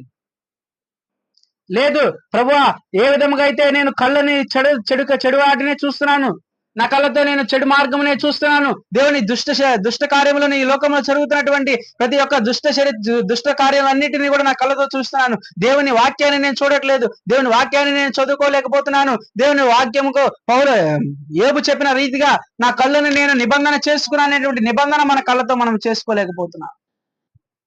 ఎందుకు చేసుకోలేకపోతున్నాం? నా చేతులు దేవుని నామానికి మాత్రమే వాడబడిలాగున నేను చేతులను అప్పగించుకుంటున్నాను. ఏ పని చేసినా నా చేతి పని ఏదైనా కానివ్వండి, ఆ పని దేవుని నామానికి మహిమార్థంగా జరుగులాగున నేను వాడతాను అనేటువంటి ఉద్దేశం కలిగి ప్రతి ఒక్కరు జీవించాలి. అనేటువంటి ఉద్దేశముతో నీ యొక్క శరీరాన్ని నువ్వు వాడుకోవాలి. నీ చెడిపోయినటువంటి హృదయముని, ఈ హృదయంలో వచ్చేటువంటి ఆలోచనలను బట్టే నువ్వు ప్రేమిస్తున్నావు. ఈ సృష్టిని సృష్టించినటువంటి దేవుడిని మరిచిపోయి ఈ సృష్టిలో మనుషుడు చేసుకున్నటువంటి చేతులతో చేసుకున్నటువంటి వాటిని పూజిస్తున్నావు. మనుషుడు చేసుకున్న చేతులతో చేసుకున్నటువంటి వాటిని, ఆ యొక్క విగ్రహాలను, ఆ యొక్క వస్తువులను పూజిస్తున్నాము, వాటిని మనము ప్రార్థిస్తున్నాము. కానీ ఈ సృష్టిని సృష్టించినటువంటి సృష్టికర్తని మనము మర్చిపోతున్నాం. ఈ హృదయాన్ని ప్రేమిస్తున్నాము, హృదయాన్ని ప్రేమించట్లేదు. దేవుడు ఇచ్చినటువంటి ఈ హృదయాన్ని ప్రేమించకుండా ఆ హృదయంలో చెడిపోయిన ఆలోచనలు వస్తున్నాయి చూసారా? ఆ చెడిపోయిన ఆలోచనలను బట్టి మనం నడుచుకుంటున్నాము, ఆ చెడిపోయిన ఆలోచనలను బట్టి మనం వెళుతున్నాము. ఆ చెడిపోయిన ఆలోచనలను ప్రేమిస్తూ వాటినే మనం అనుసరించాలనేటువంటి ఉద్దేశము కలిగి జీవిస్తున్నాము. కానీ దేవుడు ఇచ్చినటువంటి హృదయాన్ని దేవునికి అప్పగించుకోవాలనేటువంటి విషయాన్ని గమనించట్లేదు. చూడండి, దేవుడు ఇచ్చినటువంటి వాటిని మొత్తము బండరా తిరిగి దేవునికి అప్పచెప్పుకోవాల్సినటువంటి వారముగా మనం ఉన్నాము. వాటిని మన ఇష్టానుసారముగా వాడుకొని చెడగొట్టుకునేటువంటి వారముగా మనం ఉండకూడదు. తిరిగి దేవునికి అప్పగించుకోవాల్సినటువంటి వారముగా ఉన్నాము కనుక వాటిని భద్రపరుచుకోవాలి, జాగ్రత్త చేసుకోవాలి. ఆ విషయాన్ని జ్ఞాపకం ఉంచుకోండి. దేవుడు సృష్టించిన ఈ సృష్టిని ప్రేమించాలి, దేవుడిని ప్రేమించాలి. ఈ సృష్టిలో ఉన్నటువంటి మనుషులు చేసుకున్న చేతులతో బొమ్మలను, విగ్రహాలను, కొన్ని వస్తువులను, మనుషులను కాదు మనం ప్రేమించాల్సి. ఒక దినాన లేకపోతే నీ శరీరాన్ని నువ్వు ప్రేమించుకుంటున్నావేమో, ఈ శరీరము మాత్రమే నాకు అంకితం అనుకుంటున్నావేమో. ఈ శరీరము ఒక దినాన మట్టిలో కలిసిపోయేటువంటి దినం కలుగుతుంది. మహిమ శరీరాన్ని నువ్వు పొందుకోగలుగుతున్నావు. ఆ మహిమ శరీరం కోసం నువ్వు ఆత్రపడుతున్నావా? ఆ మహిమ శరీరం పొందుకొనుట కోసము నువ్వు ప్రార్థిస్తున్నావా? ఆ మహిమ శరీరం పొందుకొనుట కోసము నీ దేవుడికి నీ హృదయాన్ని అప్పగించుకుంటున్నావా? ఆలోచించాలి ఒకసారి. చూడండి, ప్రతిదీ కూడా మనకి దేవుని నామానికి మహిమార్థమై మనం వాడబడేటువంటి వారముగా ఉంటే, చెడులో కూడా మనము, కీడులో కూడా దేవునిని వెతికేటువంటి వారముగా ఉంటే, చెడు పని చేస్తున్నప్పటికీ ఆ పని నేను చేయను, చేసినప్పటికీ దాంట్లో నేను దేవుణ్ణి వెతుకుతున్నాను, దేవుడు చూపించినటువంటి మార్గంలో నేను వెళ్ళాలని ఆశపడుతున్నాను అని చెప్పి ఉద్దేశం కలిగి ఉంటే, దేవుడు నీకు దాచి ఉంచినటువంటి మేలులు నీకు ఇవ్వబోతున్నాడు అనే విషయాన్ని జ్ఞాపకం ఉంచుకొని ప్రతి ఒక్కరు కూడా ప్రార్థన చేసుకోవాలి. విశ్వాసముతో ప్రార్థన చేసుకోవాలి, నమ్మకముతో ఉండాలి. నమ్మకముతో ప్రార్థన చేసుకుంటా, ప్రభువా ఈలో నా అతిక్రమములు ఇవి, నా అతిక్రమములు నీ దగ్గర ఒప్పుకోకపోతే నేను వర్ధిల్లను ప్రభువా. నా చెడుతనముని, నా చెడు మార్గముని నేను చూసుకుంటా ఉంటే ఆ చెడు మార్గంలోనే నేను వెళ్ళిపోతానేమో. నాకు అనేక మంది నన్ను చెడు మార్గంలో నడిపించేటువంటి వారే ఉన్నారు, కానీ ఆ చెడు మార్గము మనకొద్దు, దేవుని మార్గంలోకి వెళదాంరా అని చెప్పేటువంటి వారు ఈ లోకంలో లేరు. చెడిపోదాం అనడానికి నలుగురు సిద్ధముగా ఉంటారు, కానీ బాగుపడదాం అనడానికి ఎవరు కూడా ముందుకి రారు.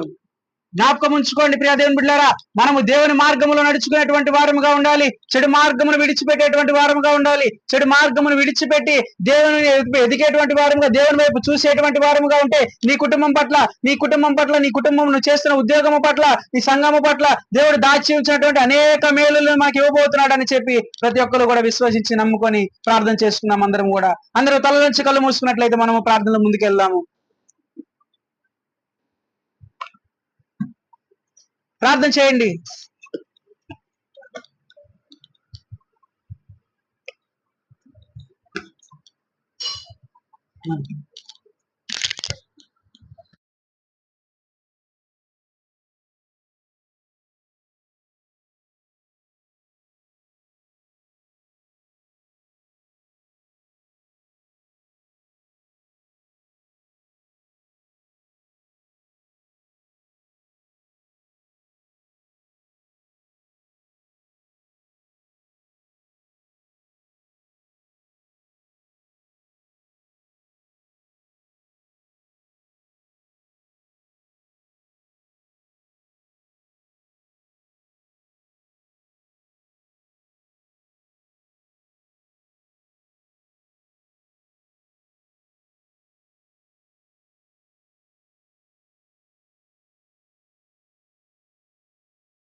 వెనుదీతువా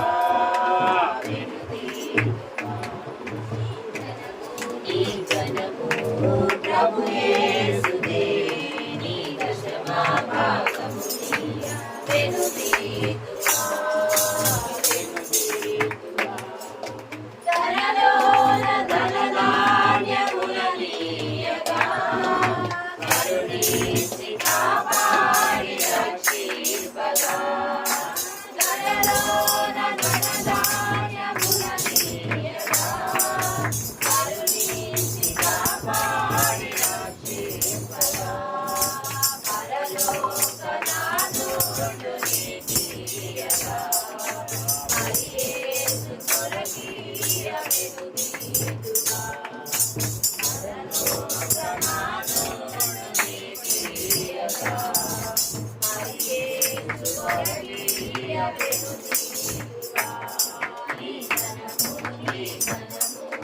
ప్రభు యేసుదే నీ దశమా భాగమునియ వెనుదీతువా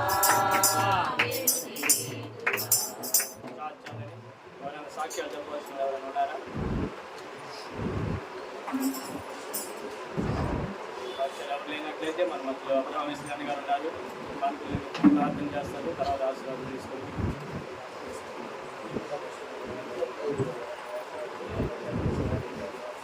అందరికీ చిన్న చివరి మాట అందుకున్నాను. వందనాలు వందనాలు ప్రభు.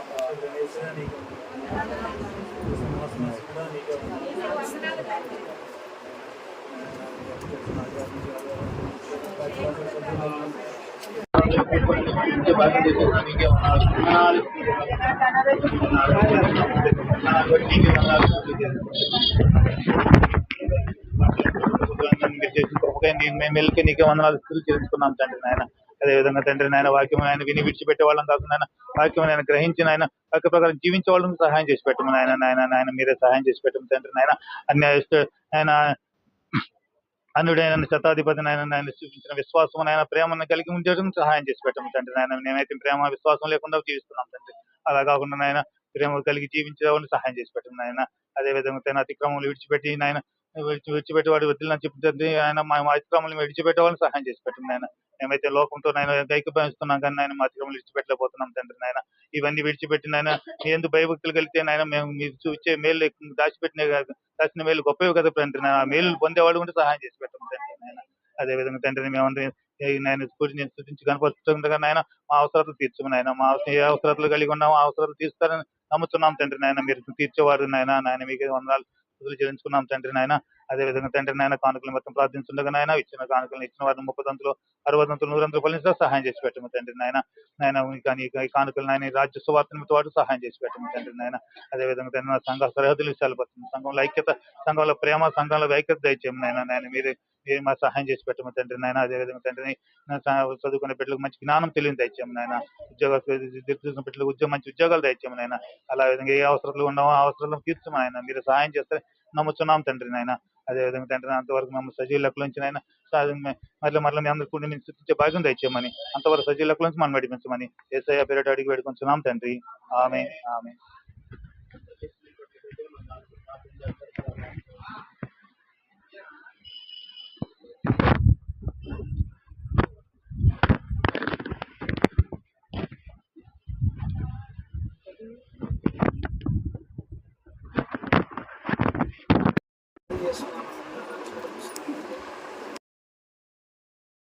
కలిగిన మా తండ్రి బంగారు పాదములు కొందనాలు స్థితులు స్తోత్రములు ప్రభా. దేవా ఇంతవరకు నీ సజీవ లేఖలు ఉంచుకొని క్షేమాన్ని దయచేశారు. పునరుద్ధాన దినాల తండ్రి సన్నిధిలో పునరుద్ధాన శక్తితో ప్రభావ ఇంతవరకు నడిపించిన విధానమును బట్టి నీకే వందనాలు స్థుతులు స్తోత్రములు ప్రభా. దేవా తండ్రి ఇప్పటి వరకు దాసుల ద్వారా మీరు మాట్లాడించినటువంటి మాటలు ప్రతి దీన్ని బట్టి ప్రభా దేవా తండ్రి నాకును మాకును అని చెప్పి వాక్యమును తీసుకొని ప్రభా వాక్యానుసారంగా మా జీవితాలను సరి చేసుకుంటాం మీరు సహాయం చేయండి.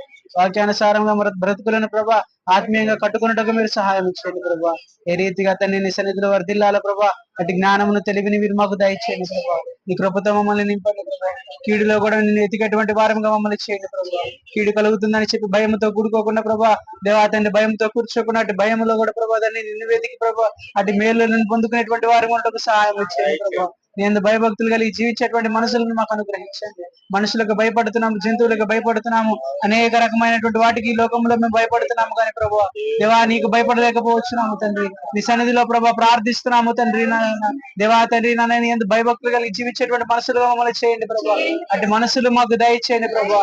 నీ సన్నిధిలో ప్రభా తండ్రి అనేకులము ప్రభా అనేకులను నడిపించుకున్నటకు ప్రభా తండ్రి మీ యొక్క జ్ఞానమును తెలివిని నీ యొక్క మాటలను ప్రకటించుటకు మాకు జ్ఞానమును తెలివిని మీరు మాకు దయచేయండి ప్రభా.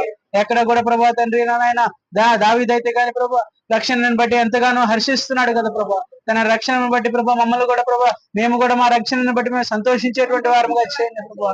రక్షణ పొందామనేటువంటి ఉద్దేశము కలిగి ఉన్నామే కానీ ప్రభా ఆ రక్షణను బట్టి సంతోషము మా జీవితాలలో లేదు ప్రభా, ఆనందము మాలో లేదు ప్రభా. అనేకులకి నీ యొక్క రక్షణని పంచుకోలేకపోతున్నాము ప్రభా. దేవా మా హృదయాలను మార్చండి దేవా. నీ రక్షణని బట్టి అనేకులకు తెలియజేసుకునేటువంటి వారు మమ్మల్ని చేయండి. నీ రక్షణని ప్రభా ప్రేమతో అంగీకరించి ప్రభా నీ రక్షణానుసారంగా నడుచుకునేటువంటి వారు చేయండి ప్రభా. ఆత్మీయ బ్రతుకులను ప్రభా చక్కగా నడుపుకునే సహాయం దయచేయండి ప్రభా.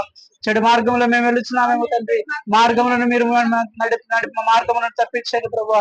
దేవా మా చేతి పనులు ఏ విధముగా ఉన్నాయో ప్రభా, దేవా నీ నామానికి మహిమార్థమై ఉన్నాయా లేదా ప్రభా, ఆ శరీరము నీ నామానికి మహిమార్థమై ఉందా లేదా ప్రభా. దేవా తండ్రి నాయన యొక్క వల్ల పైకి కనబడేటువంటి శరీరమును మాత్రమే చక్కబెట్టుకుంటున్నాము తండ్రి నాయన, అందంగా కనబడేలా చేసుకుంటున్నాము. మహిమ శరీరాన్ని ఒక దినాన్ని మేము పొందుకోగలుగుతాము. ఈ శరీరం ఒక దినాన్ని మట్టిలో కలిసిపోబోతున్నది ప్రభా. మహిమ శరీరమును ధరించినప్పుడు ప్రభా ఈ సన్నిధిలో చేరగలుగుతున్నాము ప్రభా. అట్టి మహిమ శరీరమును పొందుకున్నట్టుకు సిద్ధపాటును మీరు మాకు అనుగ్రహించండి ప్రభా. ఈ సన్నిధి మా పైన కుమ్మరించండి దేవా. దేవా మీ కూడి వచ్చిన ప్రతి బిడ్డను మీరు పేరు పేరున దీవించండి, ఆశీర్వదించండి, నీ కృపతో నింపండి ప్రభా. ఏ ఉద్దేశాలు అయితే వచ్చారో ఆ ఉద్దేశాలను సఫలపరచమని ప్రార్థించుకుంటున్నాం దేవా. ఈ సన్నిధి వారిపైన కుమ్మరించండి ప్రభా. పరిశుద్ధాత్మ శక్తితో నింపండి దేవా. వచ్చిన బిడ్డలందరిలో ప్రభా వారిలో ఉన్న ప్రతి బలహీనతల నుంచి విడిపించండి, క్షేమాన్ని దయచేయండి ప్రభా. పునరుద్ధాన దినానికి పునరుద్ధాన శక్తితో ప్రతి బిడ్డని మీరు తాకండి, స్వస్థపరచండి ప్రభా. నజరేయుడైన యేసు నామములో ప్రతి బలహీనతలను ప్రతి అవసరతలను తీర్చుటకు మీరు సహాయం వచ్చేయమని అడుగుతున్నాము దేవా. తండ్రి మధ్యాహ్న కాల సమయంలో ప్రభా దేవా తండ్రి ఇంతవరకు మీరే తోడుగా ఉండి నడిపించారు ప్రభా. ఈ సమయంలో ప్రభా కూడి వచ్చిన బిడ్డలందరూ మరలా తిరిగి ప్రయాణం వేరుచుండే వారితో మీరు నడిపించి క్షేమాన్ని దయచేయండి దేవా తండ్రి. వాతావరణాన్ని స్వాధీనం పంచుకొని మంచి వాతావరణంలో ఉండడానికి సహాయం దయచేయండి ప్రభా. దేవా తండ్రి కూడిక జయకరంగా జరిగించినందుకు నీకు కృతజ్ఞతాస్తుతులు చెల్లించుకుంటూ ఒక ప్రార్థన నీ సన్నిధిలో చేర్చుకోమని నజరేయుడైన జీవం కలిగిన యేసయ్య పరిశుద్ధ నామములో ప్రార్థించి అడిగి వేడుకొంచున్నాము తండ్రి. ఆశీర్వాదంబుల్ మా మీద వర్షింపచేయుమీశా, ఆశతో నమ్మియున్నాము నీ సత్య వాగ్దాతము. ఈ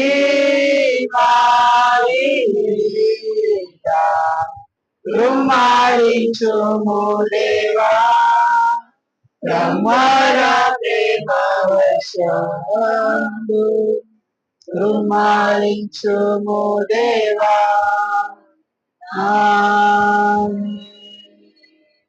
ఆశీర్వాదం